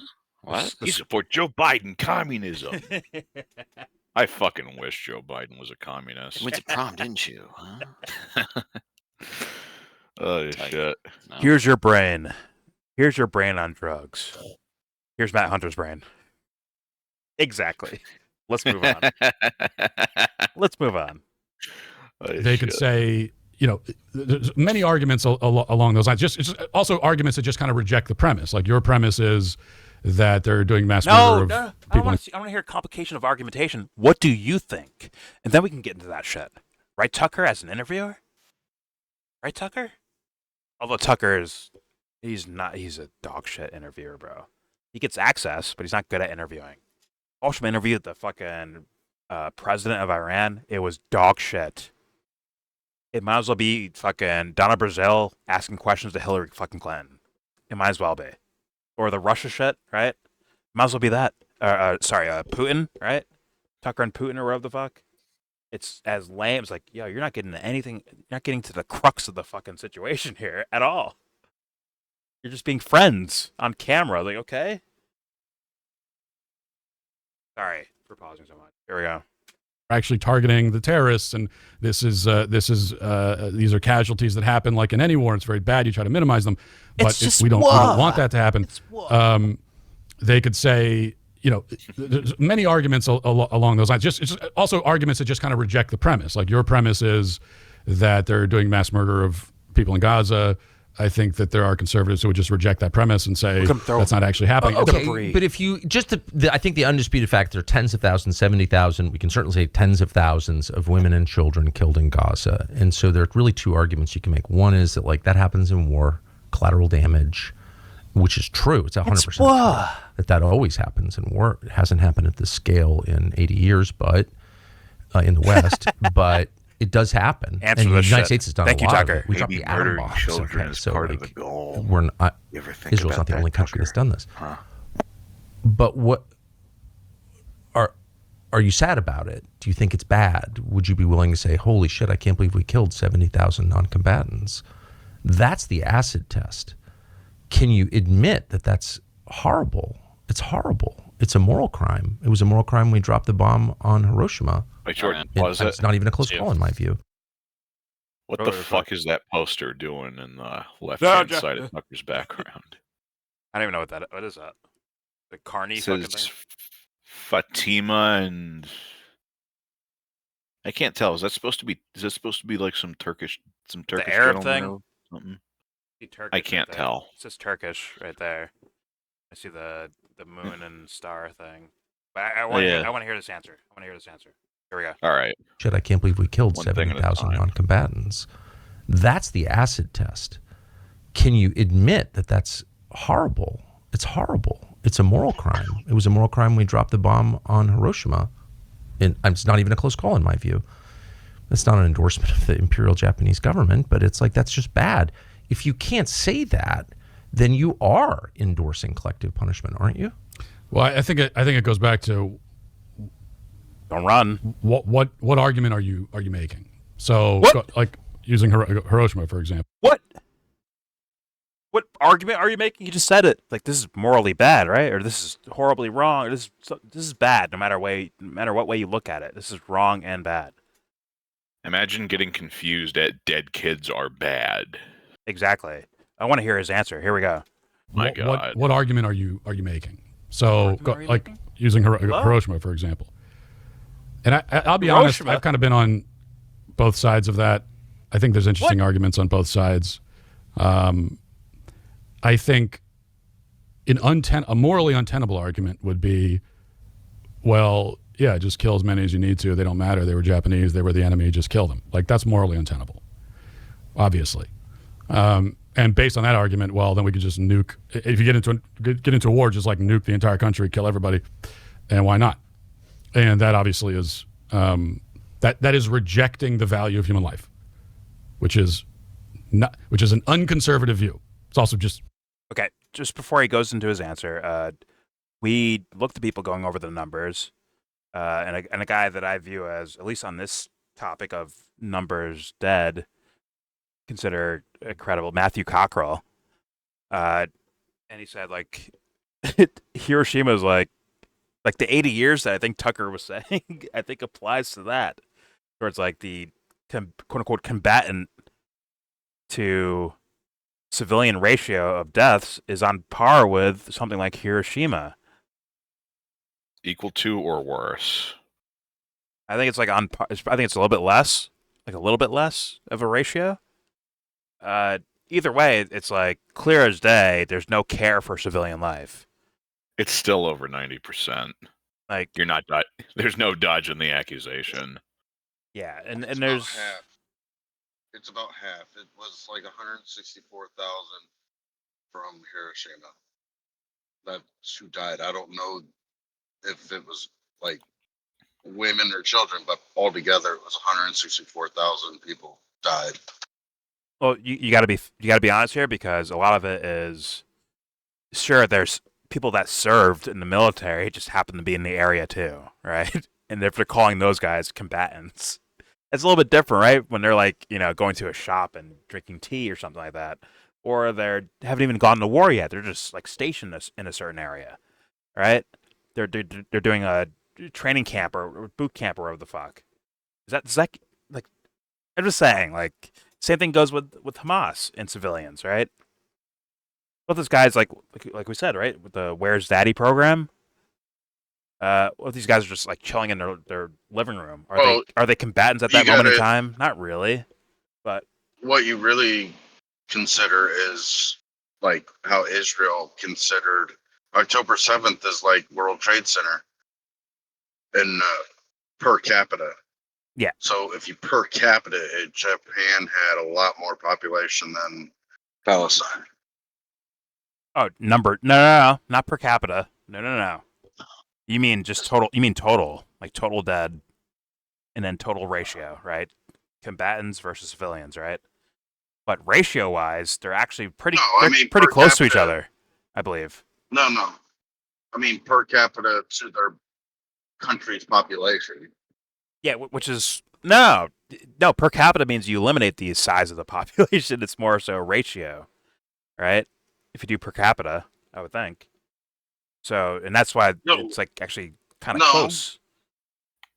No, because you cross compare, like Israel compared 1,200 to what's their population, 10 million or something, 9 million, to America's 3,000 to 350 million. That's why they came up with that. So if you do 70,000 to 2 million for Palestine, or 1.8 or 2.1, whatever their number is officially, to whatever Japan's number is. That's what I'm saying. All right, fair enough, but that's still ratios. That's relative to their own populations. It's not right. It's a measure. Yeah, it's a simple measure. I'm not either way not weighing in on like the emotions of family and all that. All right, fair enough. Fair enough. But either way, like, there's either, from my best guess, from observing the situation, whether it's Hiroshima or it's Gaza, my best guess is there's, at the very least, no care for the civilian population. I can't say whether or not they purposely targeted with blatant ass. I mean, you can make some cases. You can make some cases for that, 100%. I think it's very easy to argue that I think massacring civvies is the point. I think so. But to be fair, at the very least, they don't care if they kill a shit ton of fucking moms and dads and children. There's no care about it, at the very least. Which should be disturbing enough by itself. Yeah. And I want Matt Walsh to say that shit out loud. Say it out loud, man. But something tells me he can't do that. I guess we'll find out. Let's find out. There we go. Of human life, which is an unconservative view. It's also just deeply immoral. But the other side of the argument for, like, the atom bomb, for example, would say, well, this was the best way to preserve human life. That these were legitimate military targets. Don't say what the fuck. The way to preserve. Don't tell me what the fucking textbook arguments are. Like, tell me what you think. You fucking dingbat. Like, is there a brain? We already know anywhere? What those fuckers said when they dropped the bomb, Matt. Yeah, like, is there any fucking brain in there? Yeah. Make an argument for yourself. We're not interested in what fucking who was the president at the time? Truman. Yeah. We're not interested in what Truman said. We already know what he said. I'm gonna call him fake men. How about that? Fake men. Nothing true about that shit, bro. Fake men. All right, here we go. The argument, Harry Balls, bomb, for example, would say, well, this was the best way to preserve human life. That these were legitimate military targets. Either way, we're not interested in him. We're interested in you, Matt. The way to preserve human life ultimately was this way. If we had not done it, then millions more people would have died. Millions more Japanese would have died. And that's the argument. Now, like I said, That's the argument. I can see the argument for that. Now, he made that up, that runs into the charge of ends justify the means. Well, it doesn't run into the charge. It's an expression of ends justify. Well, there's ends justify the means. I mean, it's like the perfect articulation of it. It's like, if I could save millions by shooting your children, it's okay to shoot your children. But I think there's there's ends justify the means. Now we're getting into philosophical. I'm not a philosopher. There's ends justify the means. There's also kind of the principle of double effect, which is different. And double effect is, well, stop reading dictionary fucking textbook terms to me, bro. Make your fucking case for what you think. Well, then there's like double effect, and double effect means this. And like, so? Okay. What the fuck do you think? These are real world fucking things, aren't they not? Does Matt Walsh have a fucking platform to talk about these things? He does. So you reading off like, oh my god, fuck it, the laws of war and all. Like, come on, fuck that shit, bro. Say what you think. But when it comes to like, what's your biggest problem in the world? Leftism. This vague ass term. All of a sudden, this vague ass term where he vague amorphous thing that means whatever the fuck they want it to mean. He doesn't have a fucking answer for what that even means. He was stumbling around with that, and now someone's asking him something very directly, and he had. Well, the definition of double effect is it's like, were you coached on this? Like, are these your actual real thoughts? Come on, man. I'm actually starting to wonder if he was. He might be. He might have a binder like Steven Crowder has. To be honest with you. But all right, let's keep playing. I guess this pathetic, sad man that people boost up for some reason because he says nothing to them. And maybe nothing. Oh yeah, while we're on that subject, I'm glad I'm not the only one who noticed that Matt Walsh always looks like he's miserable.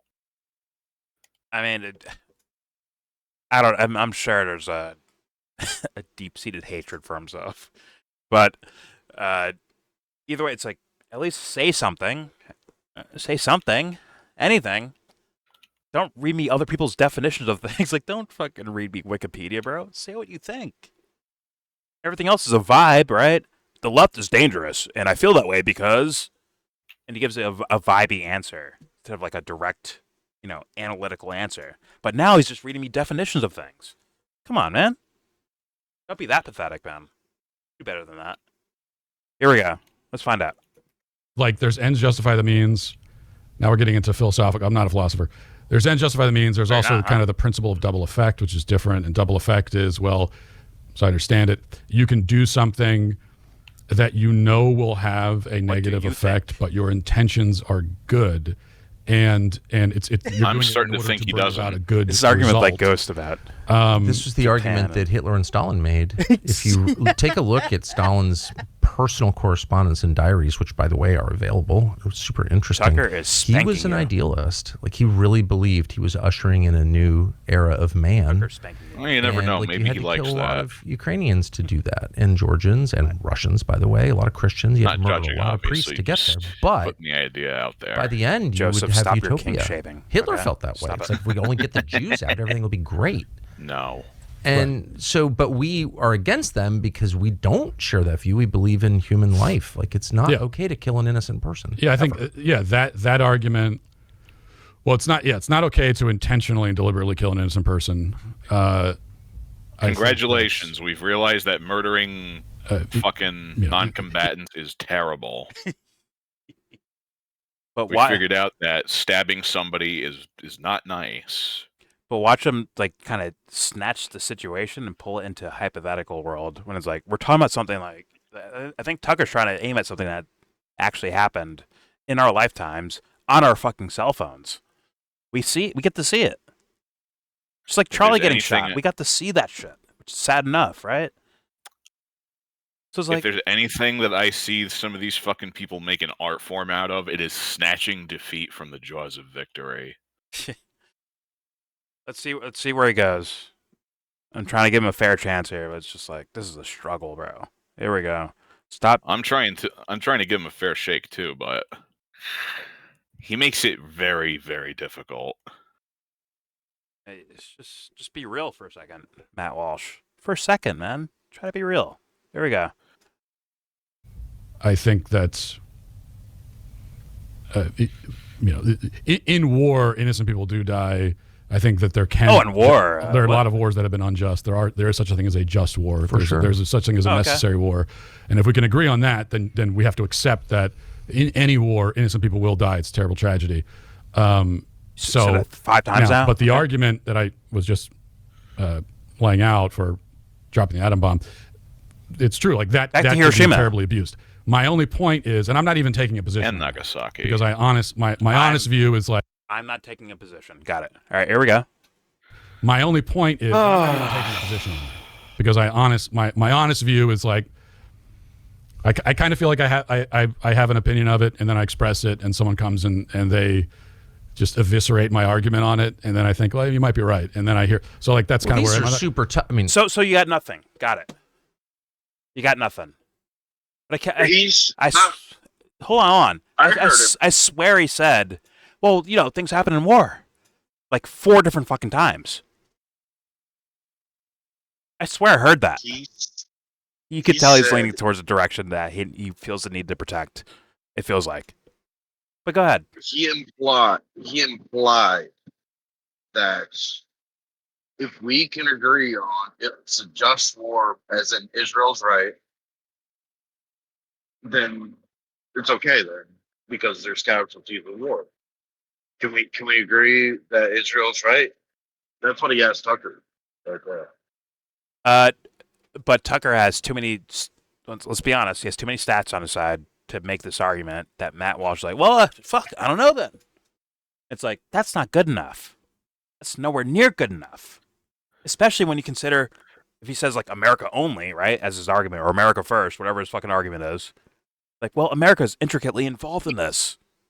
The massacring of civilians on many levels. Just like Matt was asking Tucker for an out right there. Can we agree? You probably agree on that. I think. Well, yes, he's saying vagaries to try to get out of the situation. I think. No, I'm quoting him. He's like, he's looking at Tucker. Can we agree? It's just war.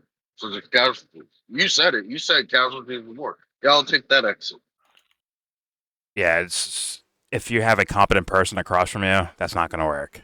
Like, no, I want you to answer this question because you you said the biggest problem to the world is leftism, right? Is as big as we need to fight that. Okay, well, what about this? What about just directly just shooting babies in the face? Is that a problem too? That's good old Thursday. Isn't that an obvious fucking problem? Where you can't. The way Tucker put it was, you can't be Christian and support this at the same time. You also can't ignore it either. I think he said, right? I think he said that too.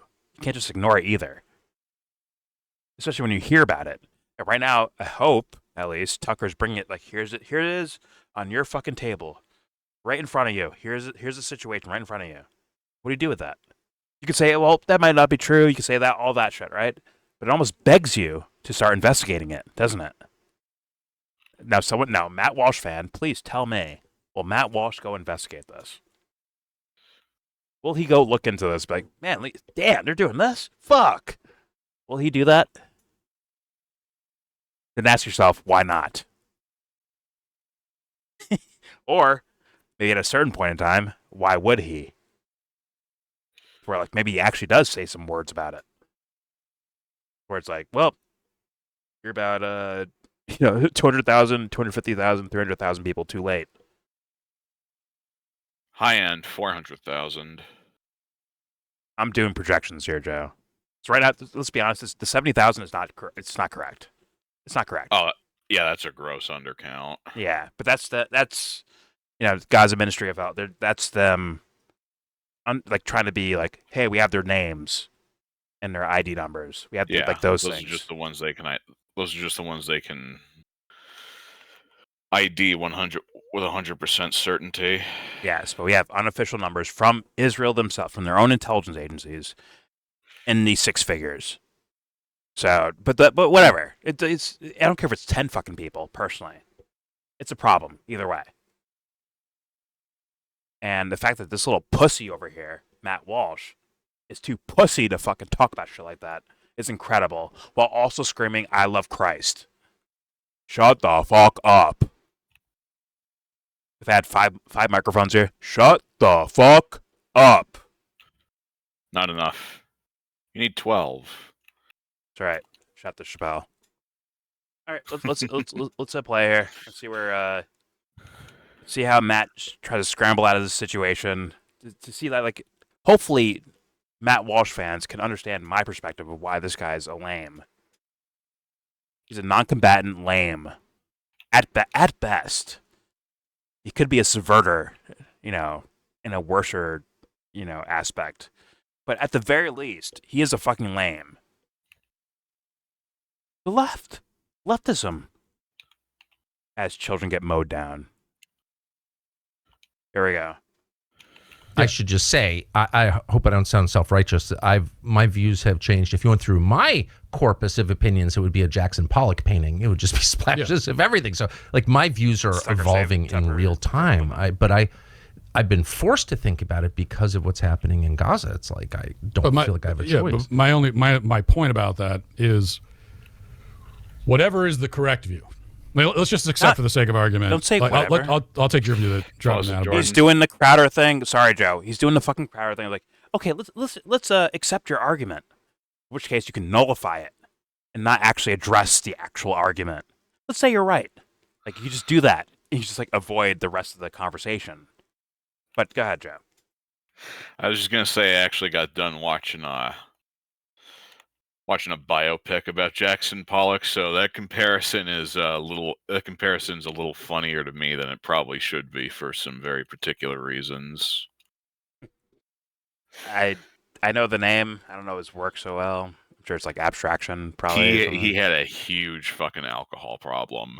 And his art was like very abstract or something like that, right? Which I think is what Tucker's reference was. Or I don't know. I know the name. I can't think of a piece he's done. Pause. I'm sure it's abstraction, right? Like not like. But basically, what he would do is he would like use an entire floor as his canvas. Okay. And he'd be like walking around painting on the floor. Fair enough. All right. So it's a very animated style of painting. But the reason I'm finding this comparison so fucking funny is because Jackson Pollock was an extremely belligerent drunk when he had a couple too many. Hey, artists got to find a way to numb themselves, especially in the world they live in. All right, here we go. Let's hear more of this. I want to hear once again Matt Walsh's. Here we go. Yeah, but my point about that is, whatever is the correct view. Let's just accept for the sake of argument. Like I'll take your view that dropping the atom bomb was morally wrong. I still think that somebody could be wrong about that, but for the right reasons, and so they're still kind of on my side because the wrong. If you're correct in your argument, then the wrong for the right reasons position is, yeah, we cherish human life. This was the best way ultimately to preserve human life. And again, you could say, well, that's wrong, but someone could have that view, and the reason why they have it is because they truly believe in the sanctity of human life, and they just honestly believe that that was the best way to preserve it. That was my opinion until recent. So they're idiots then. See, I'd be like, okay, so then they're idiots. But also, I think Tucker's going to push back here, hopefully, and be like, well, you can have that argument, but all the evidence points in another direction when it comes to Israel-Gaza, and also the U.S. involvement in it, which is something that Tucker might be afraid to say, possibly. But let me, because there's audio delayed again. It's been a recurring thing for Discord for me, at least lately. So I'm going to leave the call, come back, and hopefully the audio goes in sync. Be right back.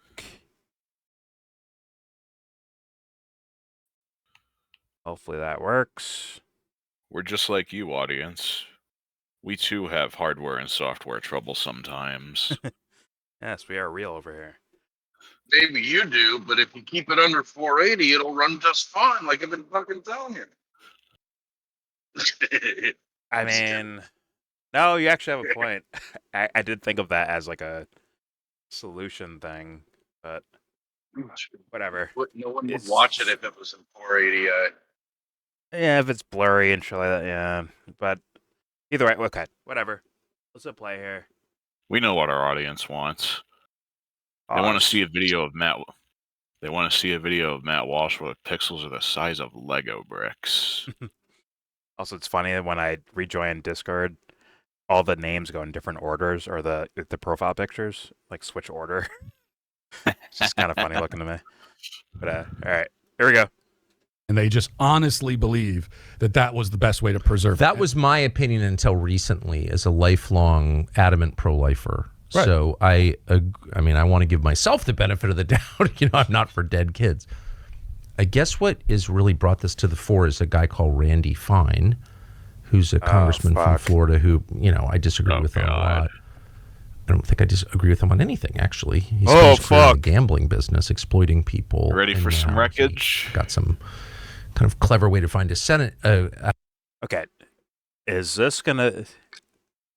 I mean, take your bets now, audience and Discord. Randy Fine do. I'll say that. Take your bets now, audience and Discord. Will Matt Walsh hear some of Randy Fine's statements and be like, "Oh, he's fucking terrible. Fuck this guy," or will he be like, "Well, you know, some people believe this, some people believe that," or will he say, "Good, I like what Randy Fine said"? Although that'd be just like, you can't even do that as a public figure. You can't do that. That guy has said some disgusting fucking things out loud. Or sorry, on social media and now. Yeah, in interviews and on his social media, he has said some disgusting fucking things. I wonder if Matt Walsh tries to pull it into some sort of moral, like, oh my god, well, if he believes what he believes, then you know we got to do this and yada yada. It's like, no, it's blatantly disgusting. So I'm very curious what happens here. Here we go. House seat in Florida. Everything about it I disapprove of, and of course I don't like his foreign policy views, but there are a lot of people like that, and I'm not mad at them. What makes him unusual is that he said out loud what I think a lot of people think, which is like, it's hilarious to see a picture of a dead child in Gaza. Somebody tweeted him, I know you're online, you've seen this, a picture of a dead baby. Show the receipts, Tucker. Show the receipts. And he laughed at it. And someone said, how can you sleep at night? You know, getting self-righteous with him, okay. Being high-handed like the anti-war left is. How can you sleep? Anti-war left. But, okay, so I get it. They're annoying. But, like, it is, like, his response was, very well, thank you. Thanks for the pic. If that's your gut reaction to a picture of a dead baby, we are not on the same side. In any way. On the deepest level, Answer we're not this, on the same Matt. side. I'm a Walsh. father. Like, Answer I'm not, how can I laugh at that? I can't. And that, to me, revealed what I think a lot of people think, who I know very well, who call themselves conservatives, which is just like, these are not human beings. Well, if you've got that attitude, how can you really care about me or my country or my children? Like, politician your way out of this, Matt Walsh. Yeah, I think that I certainly would agree with you on that. If you think that dead kids are funny, then we're not just on the same side. Show him the tweet. I don't think we're living in the same universe. You're the leftist. Shove his nose in the fucking picture. Because you fundamentally cannot. Do not let him escape. On. Let's see where they go. Here we go. Kids are funny, then we're not just on the same side, but this goes back to, I don't think we're living in the same universe. You're the leftists that you described. Yeah. Dog shit. Because you fundamentally cannot value human life if you could ever see it as funny that a child was. I think. So for sure. And I think that there are. He's running past it, Tucker. Bring him back to it. That are definitely not conservative by any stretch. My only point to you is that I think there are plenty of people who are on the other side of the argument who are conservative and they just don't agree with the premise of going out. They don't, and they do want to preserve human life. They think this is the way to do it. They could be wrong, but people can be wrong about it. Or they haven't thought about it, or the partisan system. I'll speak for myself. I didn't think about it at all. And all the people getting mad about Hiroshima hated America. It was just a fact. And they wanted to say that all American military expeditions were immoral because America was fundamentally immoral. That's the point they were making. They wanted us to hate ourselves. They taught us a history that convinced our kids to hate themselves and to hate their own country. And that's all evil. And we're watching the results of it now. So I was like, man, there's no way I'm on their side. Like, they hate everything that I love, including my nation. So I just was like, if you're for it, I'm not for it. Was it Jordan? And because I'm a child that way. So I'm sorry, I got to interject here. When people say that America, which is really to say that the governing body of America and the fucking puppet masters that are really pulling the strings here, when they call those people immoral, why might they be doing that? Why? Well, they look back and they see their house and fucking smolder and smoke and fire. Most likely. For regular most people, yes, the other countries have propagandists as well, right? Who will drum up anything to start maneuvering towards probably their own sense of power, right? But for regular people that get nothing out of it to say "fuck you, America," guess what? They're looking back at their house in smolder, and they're like, "Yo, what the fuck? Go fuck yourselves." And a lot of times they're not looking at Americans, by the way. They're look at your fucking government. A lot of times, which is what, sadly, a lot of, in my opinion, Americans like take hold of. Like they hear that and they think it means them. It's like, no, you and your fucking inner city neighborhood, you and your fucking trailer park, you and your fucking suburban house. Like they don't mean you. They don't fucking know you. They see George W. Bush. They see Barack Obama. They see Donald Trump. They see those faces. Like, yo, these guys are the ones like ordering these things. The regular people have no fucking clue it's happening. A lot of people are aware of that in foreign countries.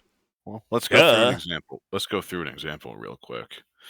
Mahmoud over in Yemen, he just had to pick shrapnel out of his couch for the fucking third time this week. The thing's already been cut in half. Yeah. He sees "Made in USA" written on a piece of the shrapnel.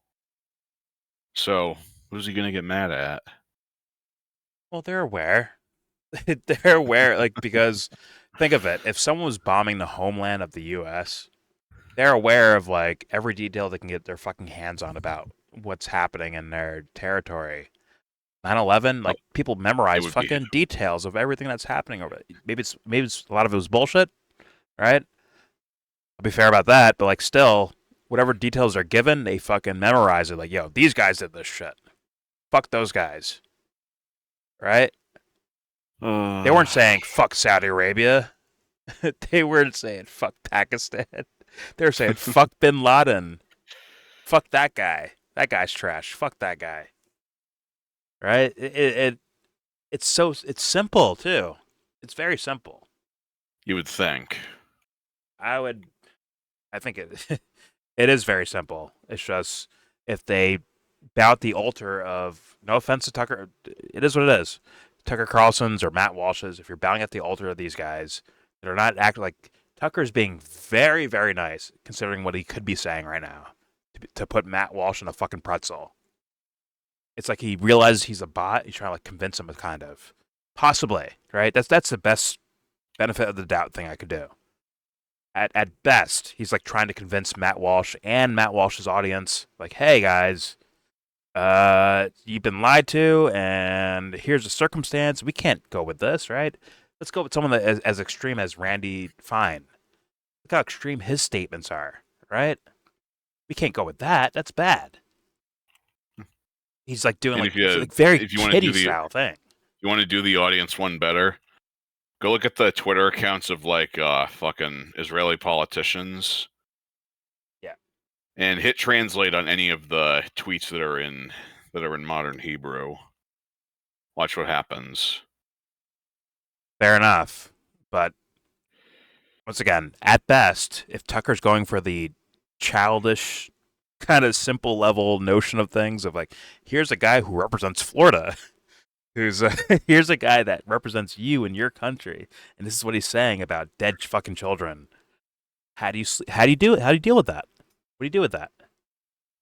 And what Matt Walsh seems to be doing with these IQ tests, like blatant IQ tests, is to make it vague. Well, if anyone's doing this or doing that, without confirmation of, hey, there is a guy doing that. What do you think about that guy doing that? How do you deal with this, Matt Walsh? Yeah, that's the neat part. I don't. Say his fucking name, Matt Walsh. Like, yeah, this guy's saying this. Yeah, that guy's a fucking idiot. Or worse. Dumb or worse. It's pretty simple. And once again, this is me giving Tucker the benefit of the doubt. He's trying to like lure Matt Walsh towards like seeing like, hey, here's the horrendous shit that's being said by people and actions being taken and policy being done by people that are going in a certain direction. Here it is. I hope that's what he's doing. I know people will be like, "Oh my God, Tucker Carlson, genius of our times." I think there's better ways to go through all that. To like really like lay that, like if I was like, "Yo, Tucker, tag in," right? Like, "Yo, Tucker, sit at the fucking turnbuckle. I'll go into the match. Let me do this now. You sit and watch this." And like, if I had a chance to ask questions, I'm pressuring this fool because guess what? It's not about being nice to motherfuckers, bro. At this point, people are actually being fucking massacred. It's not a point to be nice now. It's you say what it is, and here's your okay. Let me make sure. Like, hey, Matt. Let me make sure you understand the exact scenario that's happening right now. Let me make sure you understand it as best as I can do. Now, what do you think? And then that answer, we go from there, from that answer. But it feels like there's escape routes for Matt Walsh. But, well, I don't know the guy. Man, if someone said that, man, that'd be bad. Hey, if someone did that, that'd be bad. Like, no. It's not I don't know the guy, and it's a very complicated situation, and smoke bomb. It's not like, hey, man, it's not a matter of, like, someone might have done this. We have names and situations that, at the very least, allegedly did this. What do you think about that? Why is it so vague there? But when you say the leftists, this vague ass term, now it's like very like concrete for you. What's going on? Difficult, what's going on with you? Leftists poison the media environment and smoke bomb. Exactly. I'd be questioning this guy's. I question his fucking character at that point. But yo, what's up with you? Are you a Randy Fine in sheep's clothing, if you will? But all right, let's continue. There we go. Sad state. Fans of these guys, especially Matt Walsh fans. Good fucking luck to you. Good fucking luck. There we go. Like, they hate everything that I love, including my nation. So I just was like, if you're for it, I'm not for it. And because I'm a child that way, like I just react against things. But now I'm feeling like I got misled into supporting an awful lot of violence, like a lot of violence. And how is that good? Yeah, I think. Well, so there's two things. First of all, maybe there's a whole other category we should be talking about because we're the talking United about States left, was founded right, by slave owners who wanted to be free. Hold on, Jojo. Let them fly. Let Matt Walsh answer this. Let him answer. All right. Let him go fly fishing. Here we go. Led into supporting an awful lot of violence, like a lot of violence. And how is that good? Yeah, I think. Well, so there's two things. First of all, maybe there's a whole other category we should be talking about because we're talking about left, right, conservative, liberal. Then you also have though politicians who often, not always, but often are neither, and they don't have an ideology for sure. And their ideology is control and power, and that's what they care about. What percentage would you say fall into that category? Here's a direct answer, a direct question. 95%. It feels that way, doesn't it? I'll amend that. I think it used to be 95% I want control and power. I think now it's more like, and this is even worse. Now it's like 70% want control and power, and then you've got another 20% who they're just there because they want attention, like the Jasmine Crockett's. Right. They're just there because they want to be influencers. Like Jasmine Crockett. I'm so grateful for her. She amuses me every day. But if you were to go to Jasmine Crockett and say, okay, here's two buttons. Press one button and you're the president of the United States. Press the other button and you have 50 million Instagram followers. And you're an Instagram. She is pressing the Instagram button in a 100%. second. But that's a different like species of politician we've never really seen before. Yeah, no, because up to this point, every single Hey, God. I hope Jasmine Crockett sees this shit just so we can get her raising a little more hell on Twitter. Fair enough, but she's a fucking lame. I've heard her talk before. She's a fucking lame too. She is equivalent to Matt Walsh to me. These people are fucking lames. They're lames. I'm not disagreeing. I'm just saying it'd be really fucking funny. Well, hold on. Tucker brought up once again, he brought up the idea of these human massacres that happen. Right? He brought it up. Jasmine Crockett, she can't float in that fucking area. She is horrendous. She would. She can't, my man. She can't do it. She is. I know. I said I wish she would. I don't wish she would. I wish she'd fucking quit her job. Let someone with like actual tenacity take that spot instead. Because she hasn't shown me that she's like the real fucking deal at all. As much as plastic that Matt Walsh is, I think she's plastic too. These people are fucking dog shit. They're dog shit. I'd embarrass them if I was there. They'd be embarrassed. It'd be a guy in a hoodie and sweatpants just embarrassing them left and right. With words alone, I'd run them the fuck over. It'd be easy to fucking do too. Because these guys are not fucking trying. They're not trying. In fact, they look at their audience and or their constituents and they say, "You guys are stupid, so I can do this. It'll work because you guys are stupid." I'm going to jiggle my penis in front of you, and you're going to like it. This is what they do this day in and day out. Matt on his program, Crockett in fucking Senate hearings, wherever the fuck, bro. Like her little speeches, TV appearances, all of it. Lame duck fucking shit. And people sit there and like, yeah, at least it's better than that guy. Congratulations, you are now the tallest kid in kindergarten. I wish it was that. Preschool then.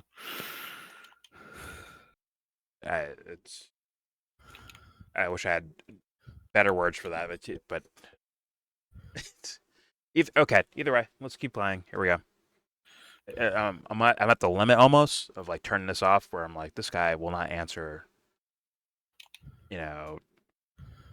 questions of anything like with some sense of substance to it. Even though I look at Tucker as like a lame too, but the questions themselves in words could have some substance to them, in words at least. And this guy can't even fucking look at them. He can't even look at them. It's incredible, right? Go ahead, Jesse. I actually don't even know what he's talking about because I've only been watching like the last 15 minutes, and the only thing I've heard him say is he referenced conservatives. I was like, I don't really know. Everything was so vague and wishy-washy, like non-statements. Yeah, and we saw this before. We watched the Ryan Grimm grilling this guy on breaking points with actual news stories, and he's not going to be your pal.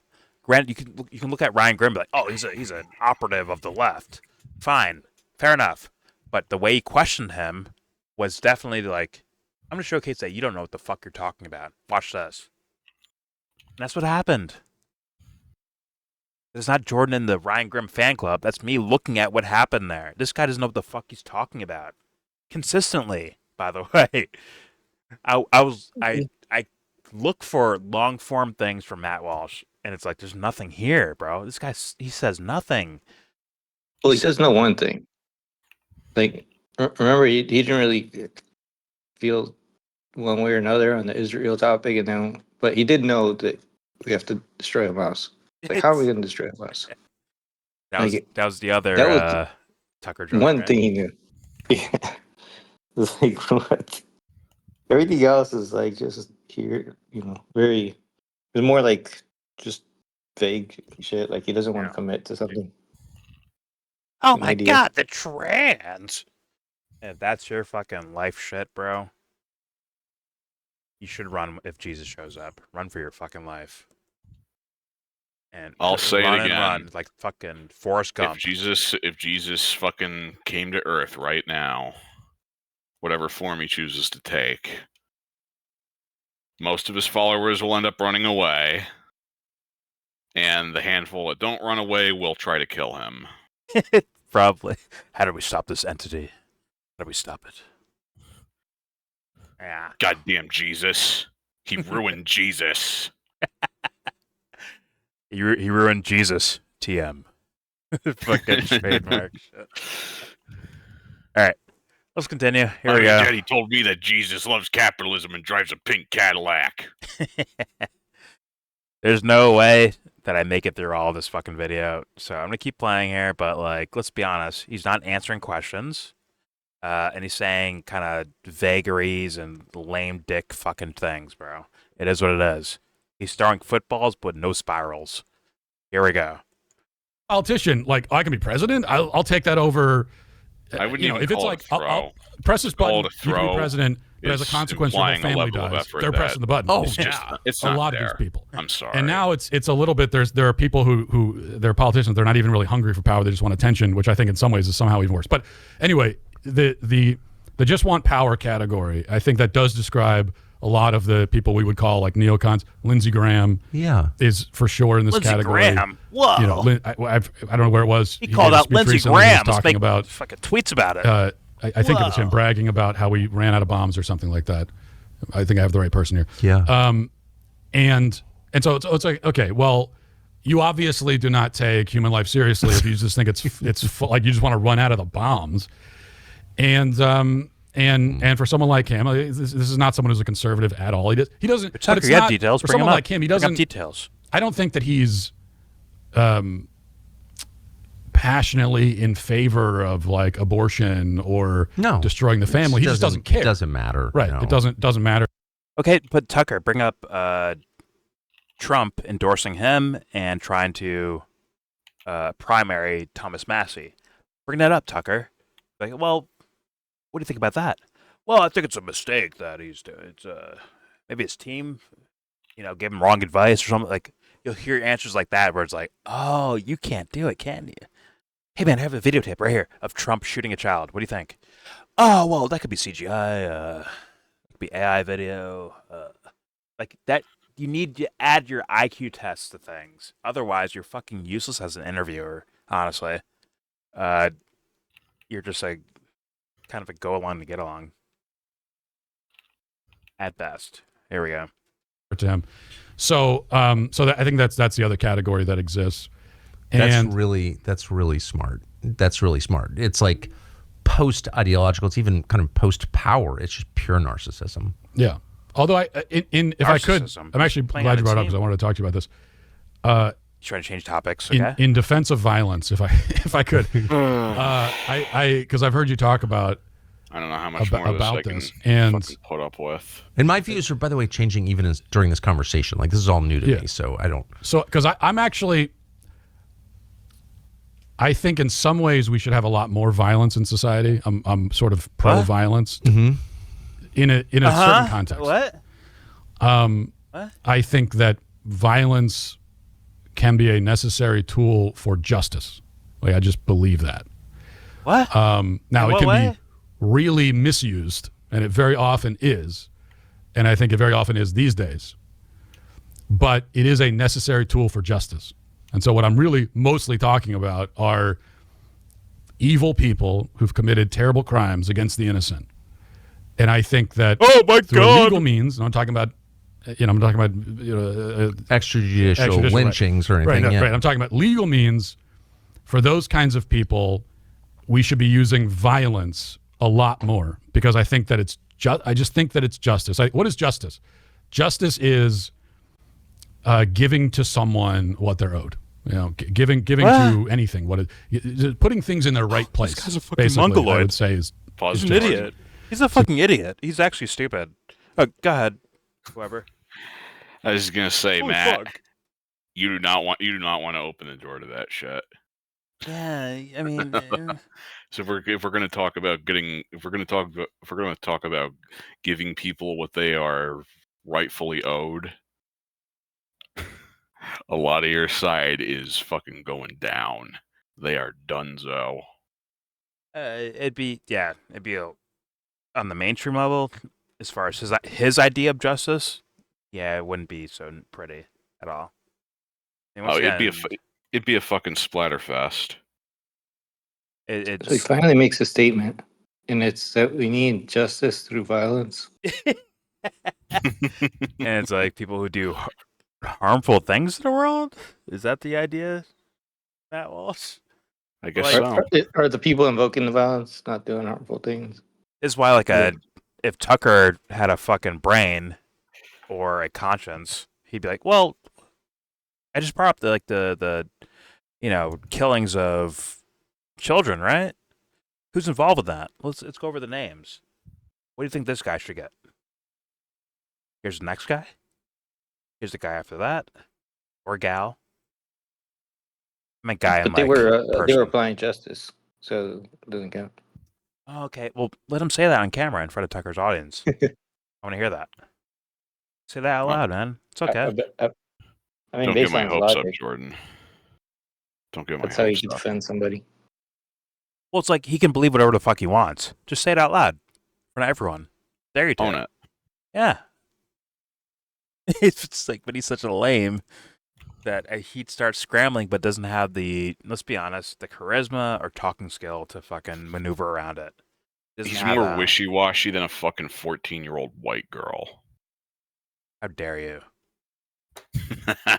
It's girls in general, Joe. Girls in general. How fucking dare you just do that to 14-year-olds like that? Shit. Girls all over. But well, they got cooties too, so. True story. But yeah, it's like that's a layup. Let's see, like, once again, if you're a regular, in my world at least, like a regular friend, you'd question everything you're hearing right there. I'd question that. But let's say it's like someone that just has like a grudge against Matt Walsh, right? He'd get fucking planted, bro. He'd get tombstone fucking pile driver. Like, it'd be so easy. Like, yo, what about this though, Matt Walsh? I almost said Matt Hunter. What about this, Matt Walsh? Huh? What about this? Answer for that. Well, things happen and things. And anyways, coffee. Coffee can be good for you, but sometimes pretty bad. You didn't answer the question, fuckface. Let's go back to that. I'll ask again. But instead, he's in front of a friendly company, which is, let's be real, his answers are an indictment on fucking Tucker Carlson. They are. But no, Tucker questions Israel, man. Leave him alone. We need those voices out there right now. It's like, yeah, you wait. You fucking wait. Hold your watch up and fucking wait for when there's a scenario where you need him to speak out and he doesn't. And I'll be like, a big surprise here. I think I fucking said so. Like, duh. Fucking. It's shit like that. It's shit like that just reinforces my opinion that Tucker Carlson at this point exists to funnel all that anti-war sentiment right back into the Republican Party and let Trump keep getting away with shit. We went golfing last week, man. Come on. He's a nice guy. Like, well, either he's an idiot, Tucker, or he's a part of the problem. Well, a part of like purposely trying to do like harms around the world, or he's like just once again just a absolutely dumb person. Please establish what do you believe, Tucker? So like someone could, like, the thing that Tucker could be doing to Matt Walsh, someone could be doing to Tucker Carlson. That can easily. These guys are not intelligent. These are not smart people. I'm sorry to tell the world that. They're not smart people at all. They're not intelligent. Nick Fuentes is not some fucking genius. I'm sorry, guys. Simple shit will fucking put them in fucking loops, bro. They will be on a intellectual roller coaster trying to figure out answers for things. Some guy asked Nick Fuentes, like, hey, if God said kill a baby, would you do it? Well, I mean, if God said, I guess I would. I'd kill a baby, sure. It's like, yo, you just said you'd kill a baby, bro. In front of everyone. That's crazy, right? Anyone else? That was the Dean Withers guy, although you can probably run him through the fucking woodshed too, pretty easily. But I'm just saying, like, he got Nick Fuentes to say, yeah, I'd kill a baby. Well, how come he wouldn't rape one though? Well, that's icky poo poo. I wouldn't do that. That's icky poo poo. Like, if the Pope told Nick Fuentes to fucking wave his dick out in front of traffic, would he do it? I don't think he gives a fuck about the fucking Pope. I don't think he gives a fuck about that guy. They picked a name out of the air. Don't overthink it. All right, let me rephrase. If God told Nick Fuentes to go wave his dick out in front of traffic, would he do it? You went with that. I went with like Coney. Whacking it in San Diego, man. I went with that. Naked and jacking it in San Diego. Jacking it, jack. Jacking it, jack. I don't remember how the whole song goes. Shout to South Park. It's actually funny. All right. Let's play more of this of Matt Walsh vagaries. That's going to make me turn the video off very soon. Here we go. Giving however long and move on to Temple. So if you owe me $5, it's justice that you give me $5. That's a matter of justice. And if you give me $3 and you owe me $5, that's an injustice that has occurred. Now, what if about I killing someone's baby or their parents? Slap your wife in front of you, I'm owed something else. I'm not owed $5, but I am owed something now. Like it is right that I receive something, and that I would say saying is a slap. reparations. Right? It's you slap my wife, I'll punch you 10 times in the face. Not for like that's, black slaves. That is a just response. For Gaza, your reparations then. Right? And I think what we have these days, you got a lot of people walking around doing this assault, like literally assaulting. So what women, he's saying is, and they don't receive. The English owe the Irish reparation. Great, I can have my 6 counties back. I want my PS5. Okay, you owe me. Goddamn white people, you owe me. You owe me fucking PS5s from Japan or whatever. Fuck off. All right. And I want a proper release of Duke Nukem Forever. Not that garbage we got in 2011. The 2001 build. I want a real Season 8 of Game of Thrones. I'm owed that, okay? You owe me. Give me this dog shit fucking Season 8. You owe me a good Season 8, okay? Little fuckers.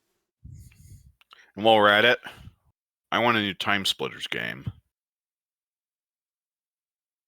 I want a proper sequel to Time Splitters Future Perfect. I want Drake's catalog like disappeared. I want it erased from history, okay? Get rid of Drake's music from here into eternity. Get rid of the fucking music, okay? You owe me that. Get rid of who? Drake. No. What are you talking about? Not Drake. His music. Who's Drake? Exactly. Exactly. Thank you, Time Splitters. All right. There we go. Here's more of this. Here we go. What they're owed, and what they're owed is harsh, Hey, that's what you and I owe think us. sometimes violent, but just punishment.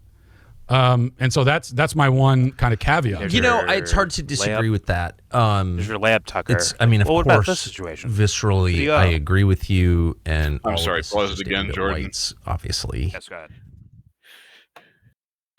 Well, Billy, you broke my vase. Now, according to the Tucker Carlson Matt Walsh Dictionary of Just But Violent Punishment, that is 10 strokes with a cane. Pause. Put on your pants. Major pause for that. I did that on purpose. Also, let's attribute this to fucking Matt Walsh. So, like this, this guy's actually stupid. He's dumb. He has no real, like, intellectual, like, arithmetic in his mind at all. It's actually just pure vagaries and borrowed definitions of things and borrowed talking points. It's like there's no real, like, wheel spinning from his words, at least. It's like, yo, you're a fucking idiot, aren't you? But, okay. All right. Here we go. Let's hit play.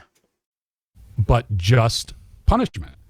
And so that's my one kind of caveat. You know, it's hard to disagree with that. I mean, of course, viscerally, I agree with you, and all of this is just aimed at whites, obviously, because what you're talking about is a racial dynamic where non-whites who commit crimes just aren't punished as harshly as whites who commit crimes. So it's a racial double standard designed to like destroy the country, which it's doing. And I feel that every person feels that, like the need for justice, and sometimes that expression is physical. How do you balance that against like the Sermon on the Mount, which I happen to have read this morning, where Jesus is like, well, the law is eye for an eye, tooth for a tooth, but I tell you, turn the other cheek, and you takes your shirt, give him your cloak. I'll tell you, because I've thought a lot about this. I mean, obviously, hopefully all Christians have thought about the Sermon on the Mount a lot. It's only the most important public address that's ever mind blowing. Right. Whenever people are like, "Oh, Jesus was a great person, great teacher," you read that and you're like, either he was God or this whole thing is insane. I mean, because this is it's not kindergarten intuitive wisdom in the Sermon on the Mount. Yeah, that's the C.S. Lewis, the trilemma. Yeah. Lunatic, liar, or Lord. Yeah, memorize those are the factoids. only options. But anyway, so yeah, of course, as all Christians should, I've thought a lot about this and how do you, because I also recognize in myself, I'm talking about how violence can be just, and I really believe that. But I have a vengeful streak in me. I fully recognize that. Yeah, well, me too. And when I see evil people, I actually do sometimes hate them. And hate means like I don't just want justice for you. I want you to suffer. Yes. And I want you to burn in hell. And that and as Christians, we should never want that. We should never want anyone to be damned. And sometimes I find that feeling in myself. I pray about it. I just have to be honest that I do feel that way about really bad people. But how do you square this? I think that, so turn the other cheek. I think it's very important to notice that Jesus is saying, if someone slaps you, turn the other cheek. Yeah. What he does not say is, if someone slaps your wife, or someone slaps your child, or someone slaps an innocent technicalities, devil worshiping, got it. Turn the other cheek. Because turn the other cheek in that situation is not you being the bigger man. It's you being a coward.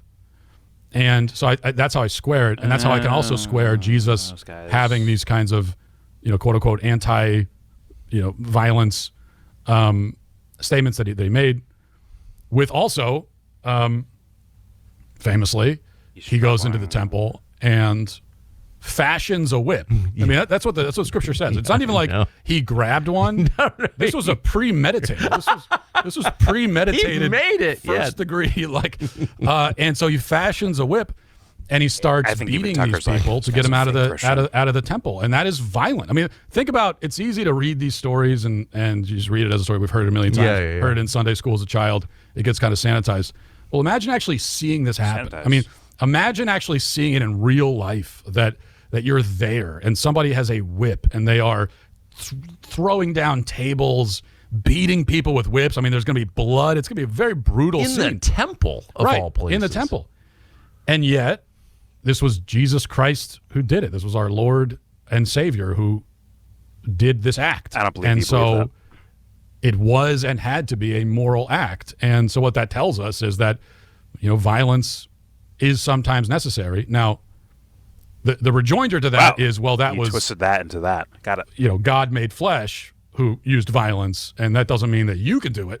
Right. And there's also a theme that runs throughout the New Testament where Jesus and his disciple Paul draw a very clean distinction between you as a Christian and the state. So the state is held to different. The state operates by a different code. Yeah. Right. Render unto God what's God's, render to Caesar what's Caesar's. I don't know. I'm the opposite of a theologian. I really don't know. What happens when the state, and we're experiencing this right now, because I think that is kind of the answer. The state, the state has authority from God. Now, it doesn't, it's hard sometimes, especially for conservatives, to accept that, but that's scriptural. The state has authority from God. Oh, it does, huh? Now, it can reject its mandate. It can do things that are evil, obviously, and it can do things that we should reject, and in some cases even rebel against, in the most extreme cases. All right. So we know all that is true. But the state, as like an institution, generally speaking, has authority. This is God ordained. This is what God wants. He doesn't want us all to live as he doesn't want anarchy, where there's no one in charge. But So sure. The state has it's that a devil authority. worshiper. What devil happens got it. when the state refuses to exercise that authority? Right. And what happens when it refuses to enact justice and it refuses to protect the innocent? What happens then? Well, you overthrow the state. Yeah. At what point morally can the average citizen say, well, the state is not doing this, NVIDIA, and so I have no choice but to do it? Or something? If I don't do it, then it won't be done. And I think we're getting perilously close to a point where people en masse start saying that. They start saying the state is not doing this. They're not defending my family. They are not defending my community. My community is unlivable. Send the military in. I know, Matt These Walsh. violent psychopaths who've been arrested 40 times, are running through the street, Oh my assaulting God. women, assaulting children. They're everywhere. And I Oh, cannot fuck, live this send them way in. anymore, and I won't live this way. And I think we're getting perilously close to a point where en masse people start saying that. When they start saying that, Perilously or blessedly? Let it ride. Close. well, Don't lose your thought. because Do not that's lose not, your thought. I would prefer. That's not the best option. The best option is the state does its job. Thought. Don't leave it. When All right. the other option is ultimately chaos. I mean, that's where it leads. Oh my God. And oh fuck. Oh shit. but that's where we are. Kind of I already think there. right now you have like the best version of that are people who have benevolent intentions That's a devil worshiper. and know what they're doing. I think he is. And are good, decent people, and they step up in an extreme situation because nobody else will, and they do the thing that the state won't do, but they don't go overboard and they don't become, Batman. And so like Daniel Penny, for example. I mean, Daniel Penny is an example of someone who said, okay, I got to step in. I got to do the right thing. This guy should not be out here. He should not be allowed on this subway. Okay, now I there got should be 2 some kind of bucks cop to here to share. arrest him. No one is doing it. I'm going to step up. And I'm glad that he did. He was right to do it.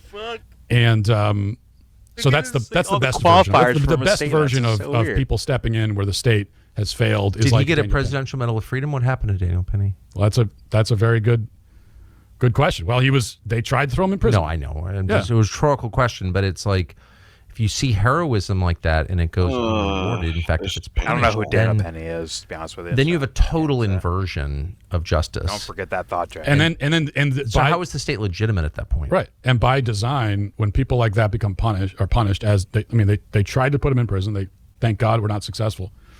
But they tried to destroy his life. I guess you should everybody ask else looks Edward at Snowden that.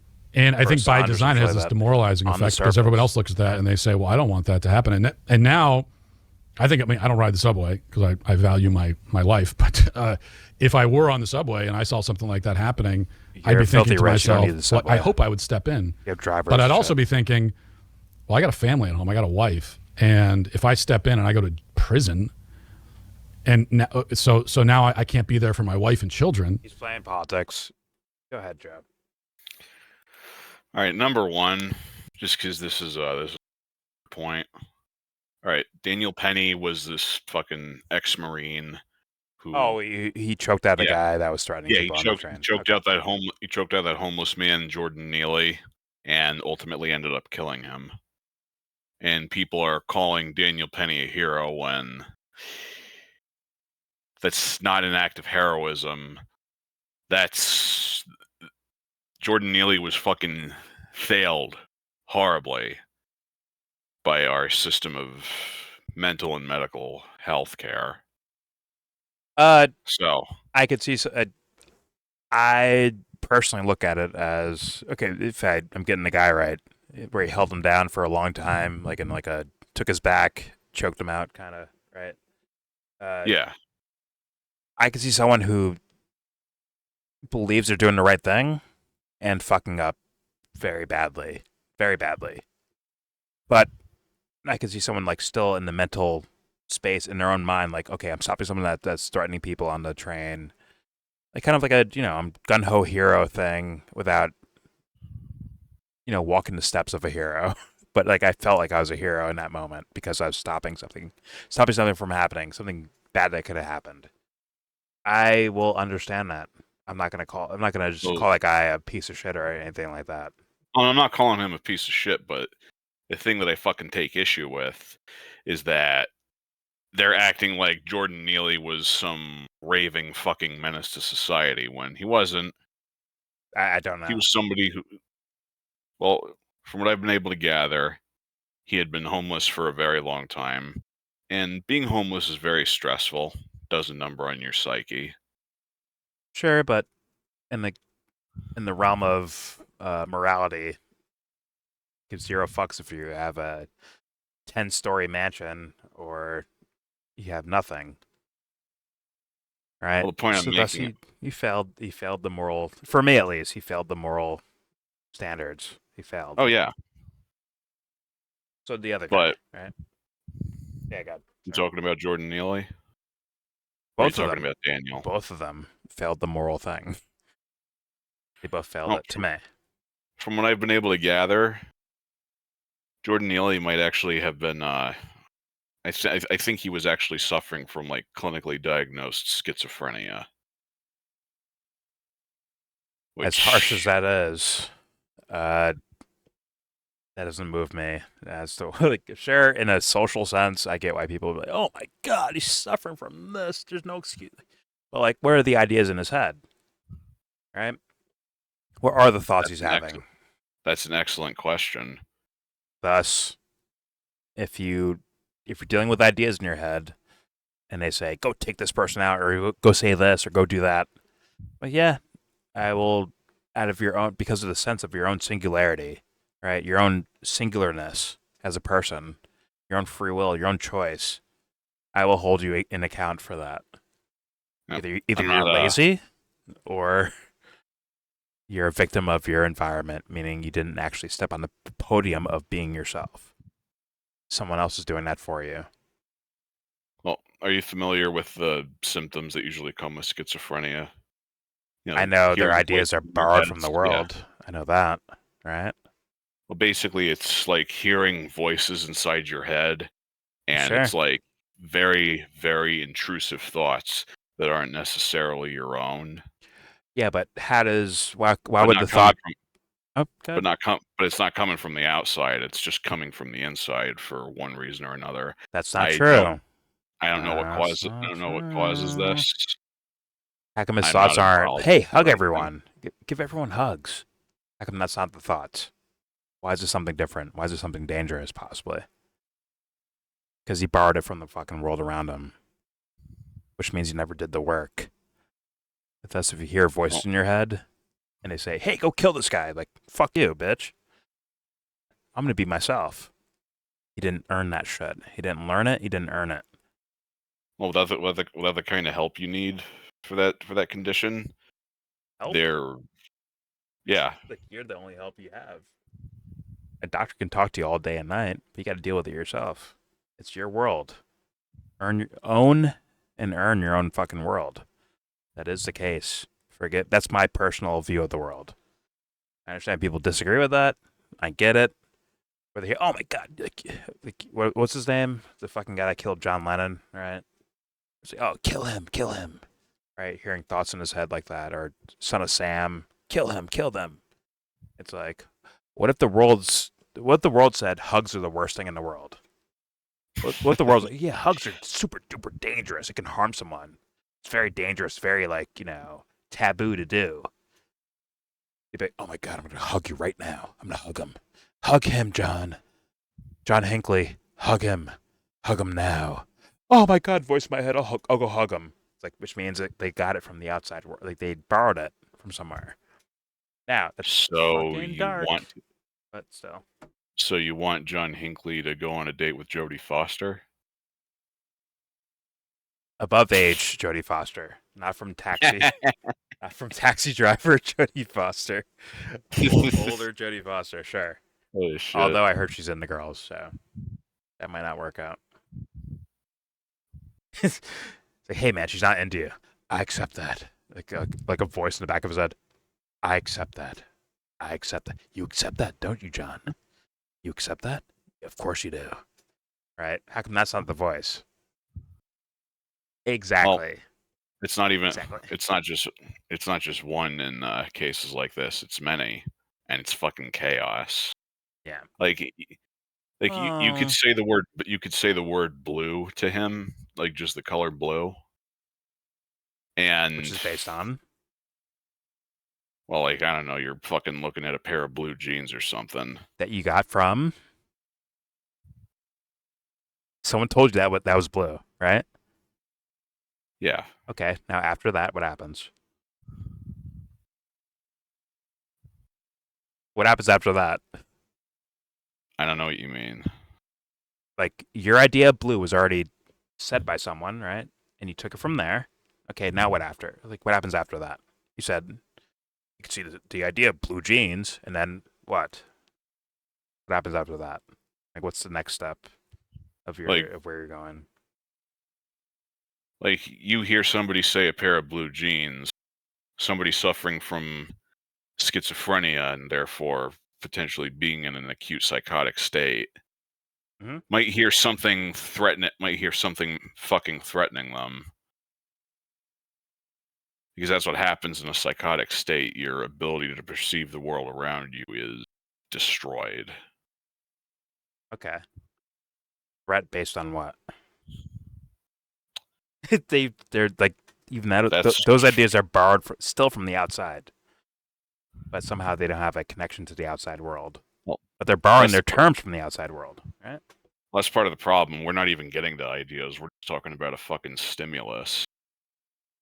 Well, the stimulus is from the outside world, like the idea of blue jeans, or murder, or you hear red, and yet you hear that person hears blue in their mind, like they got both from somewhere else, right?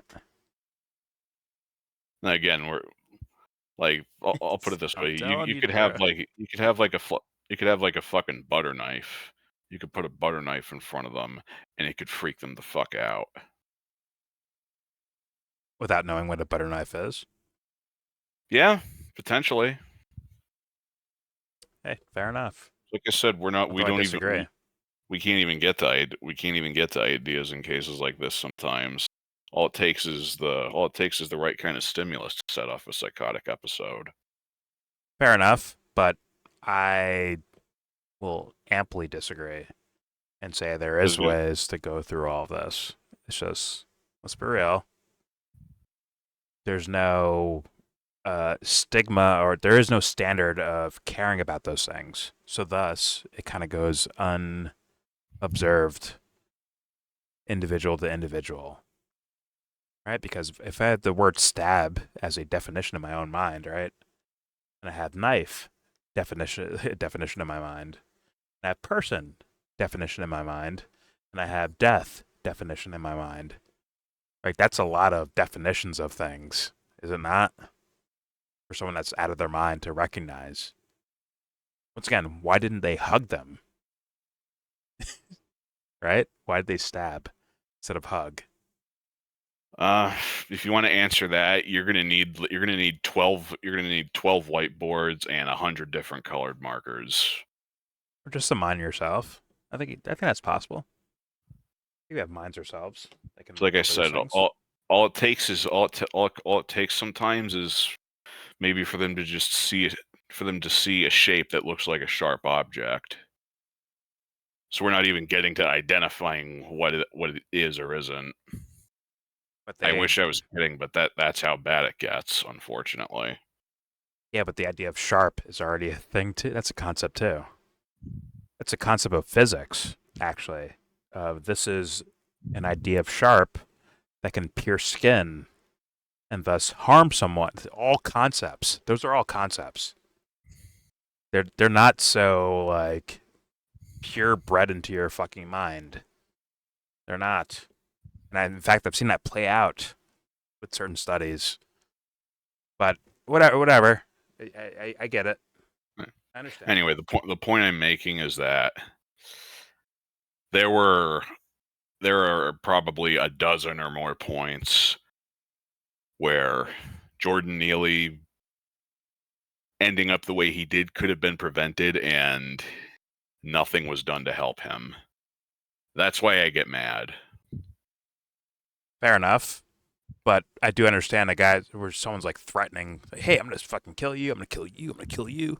Whatever the fuck he did. I don't know exactly what he did, to be honest with you. But some fucking, I'm not making fucking guy shows up. I'm not making judgments about what Jordan Neely did or didn't do. I'm just saying that the signs of this were apparent beforehand from what I've been able to put together, and nothing was done to help him. Well, let me say this, Joe. If that soldier, the Marine guy, right, that choked him out and killed him, right? If I had to guess, Neely, yeah. If I had to guess what happened, he probably acted without thinking, and he just reverted to muscle memory and whatever the fuck he probably learned in basic training. And so he suffered from schizophrenia too. That's what you're saying to me. He saw a reality that wasn't there. You know, no? What I'm saying is he saw something that looked to him like a serious fucking threat to somebody's life, and he had to act. He had to make a judgment call immediately.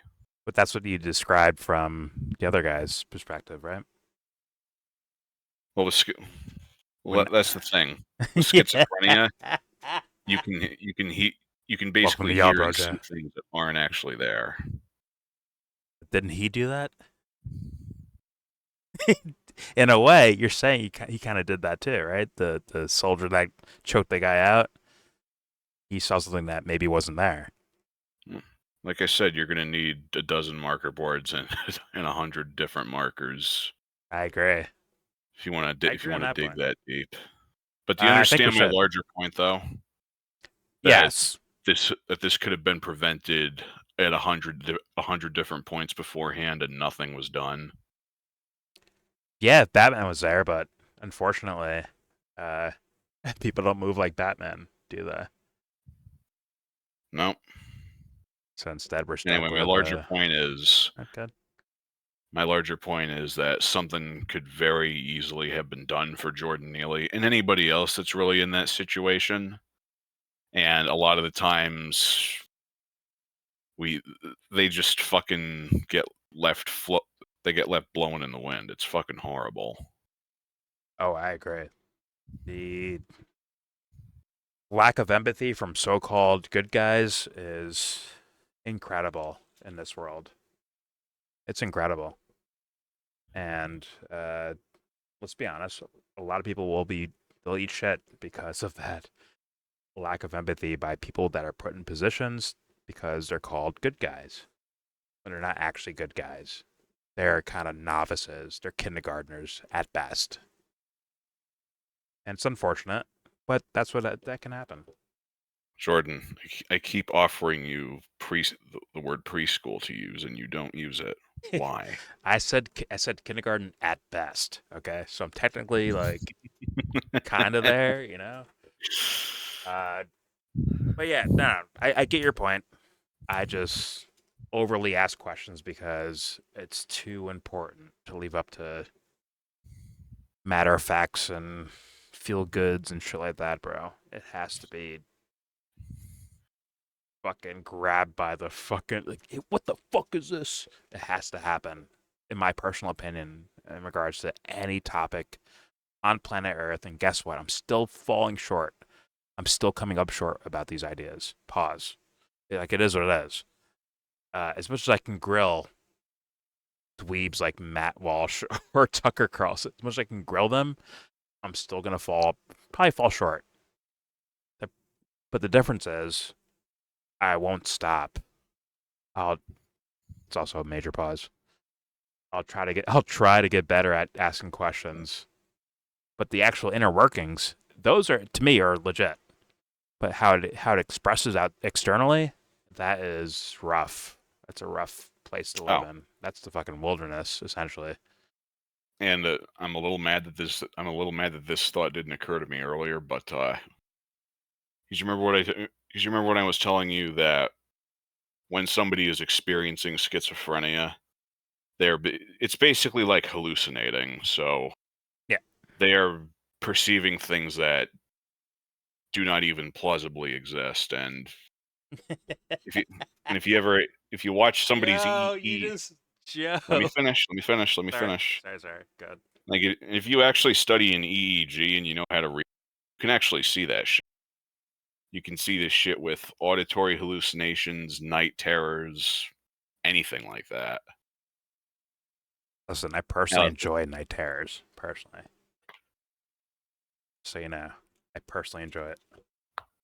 Because everyone runs. My fear is like, oh, fuck, he's here! Run! Scoot up the wall. Slam the door shut. Run for your fucking life. No, I get what you're saying. It's just, I don't know. I don't know how to explain. I'm not sure either. Like, unless you've experienced one, it's very difficult to describe. Like, Try to describe a color you've never seen. Describe a color call it that. Bob. Call it Bob. No, I'm joking. Go ahead. Sorry. Describe what an X-ray looks like an actual X-ray emission. You can't. Or can you? Not with our eyes. We can't see them. But that's observation versus thought. And thus, maybe you can imagine the panopticon of all images to where you might land on. There might be one that is actually an X-ray. Right. Because the might not have been the best example. All right, think of it this way. You have 3 color receptors in your eyes. A mantis shrimp has 12. Describe exactly what a mantis shrimp's picture of your fucking fish tank looks like. But if I can imagine left, it would be so different. You could say that, but at the same time, if I imagine left, that means right exists too, kind of psychologically speaking, and thus that can turn to an entire, once again, panopticon of directions. Well, describe dark matter while we're at it. You can't see it. That too. That too, man. We haven't been able to see it directly. The best we can look for is ripples. I think there's more brilliance to the human mind that you're giving credit to. Or, sorry, than you're giving. I think there's more brilliance to that thing. It's just we don't, because we egotistically don't think about it or look for it. We stick with, oh, well, Matt Walsh is wearing a denim shirt for some reason and glasses and that haircut. And we stop there. I'm not interested in what he's doing. I'm just saying, I want to know what he's thinking. Aesthetically, we can look at things, but that already in a way psychologically almost presumes the other options in the peripheral of the psyche, not your eyes, but the peripheral of your psyche. If you see a color, if I see blue denim right there, right, I can maybe come up with something different just by seeing that relative to that. I'm just saying, maybe not egotistically, where it's like, oh my God, 1 + 1 is 2, right? Your forefront of your mind thoughts versus your entirety of your psyche. That's my little woo-woo idea, but I can't necessarily prove that. I just think it's an idea that's there. I think it's there. All right. Perfect example I just thought of. You know what infrared is, right? Sure. Well, I know what the term typically said to be. Yeah. And all right, you understand what you understand what the spectrum of visible light is, right? Electromagnetic radiation, fun shit you probably learned in physics class forever ago. I'm kind of familiar. Yeah. All right, so at one end you have red. Mm-hmm. The other end you have violet. And just outside the edges you have infrared and ultraviolet. Those are just outside the spectrum of things that our eyes are able to see. Now we have funny tools and devices that can measure that, but your imagination. We can measure they're there. Our eyes just can't see them. Well, you don't have flying cars right now, Joe, but you can imagine one consciously, right? Now imagine what your entirety of your psyche could do. Now it's something different. All right, get me 4 VTOL engines and a fucking spare car body. You'll get a fucking flying car soon enough. There it is. Joe, lobbyist for Tesla. Future Tesla flying cars. Joe lobbyist. There you go. No, we're doing Nikola Tesla shit here. I'm just saying, once you have a sense of stimuli, you can kind of relatively base things off of that. And okay, what is that spectrum, right? But anyway, the point I'm making is that I'm not denying the power that imagination gives us, because it's actually pretty fucking nuts, some of the shit that we're capable of compared to other animals that don't demonstrate abstract thought. Mm-hmm. Fair. Not what I mean, but go ahead. But the point I'm making is that, like, the word red isn't going to have much significance. The word red can't really have too much significance to you if you can't see it. You know what I mean? Sure, unless you see blue. It's like, anyway, whoa, what if it's a point little I'm bit making lighter, is a little that bit darker? your picture of the world is still ultimately informed by what you're able to perceive. Thus, what can you perceive? It is what it is. Like that's my woo-woo idea of things. Like I think there is an internal thing happening that can meet at that ego place, right, where you're experiencing sound, smell, sight, right? And when I described schizophrenia, you're experiencing like auditory hallucinations, and I wish we knew what was doing that. That's why I will forever say that the brain is the most poorly understood thing in the human body. Now, I will say this, and then I'll end this video. I did see a girl that worked with a psychoanalyst, and she could observe her own quote-unquote schizophrenia. She could observe it. As in, yeah, I know. Like, see that guy right there? I think like part of me thinks that guy is like a government agent or something like that. Meaning, like, she's able to observe from her fucking throne, looking down at her own thoughts. Like, huh, that looks like something to me. I actually want to see that if you can find that somewhere. Oh, I can find that one for you. Shout out to Artie Please. Lang. Yeah. Like, I'm actually really interested in that. I think. Oh man, I'd love to show you that. Actually, I might watch this after. I might play this thing after we're done with this video. Unfortunately, I've forgotten what my other point was because we rabbit holed so far down here.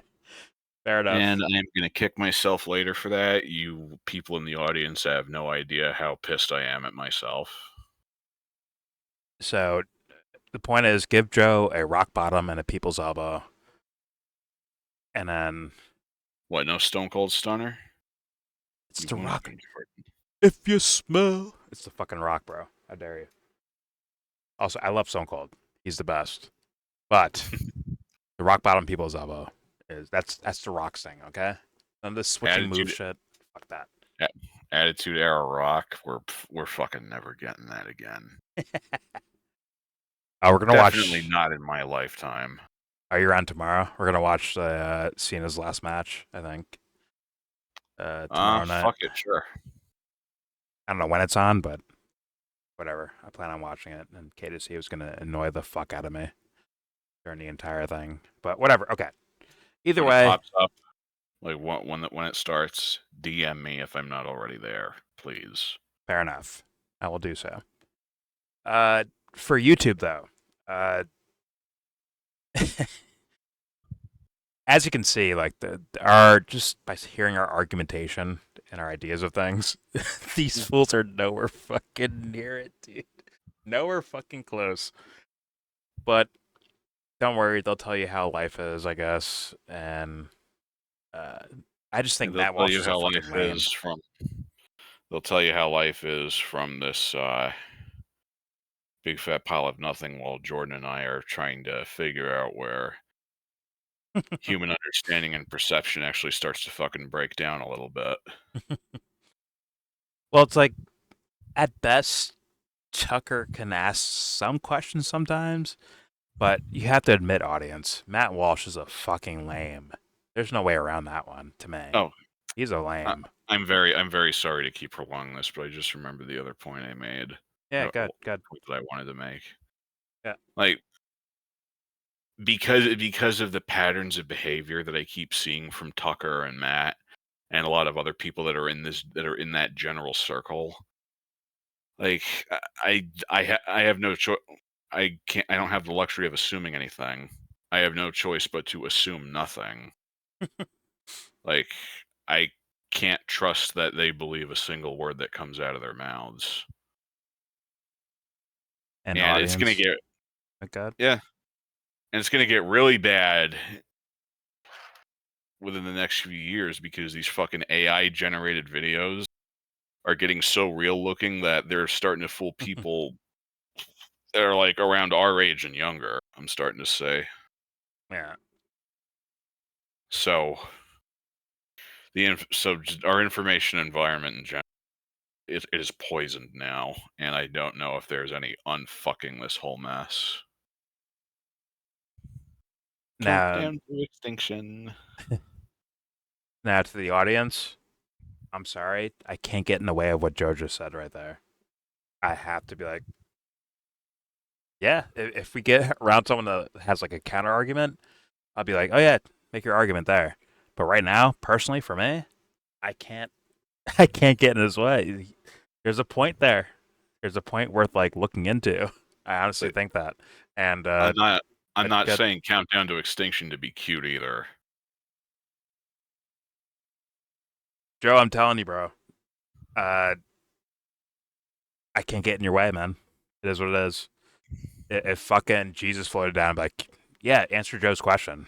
I want to hear the answer to that. Like, answer that for him. Like, you can't get in the way of this. Life, I'll get an answer.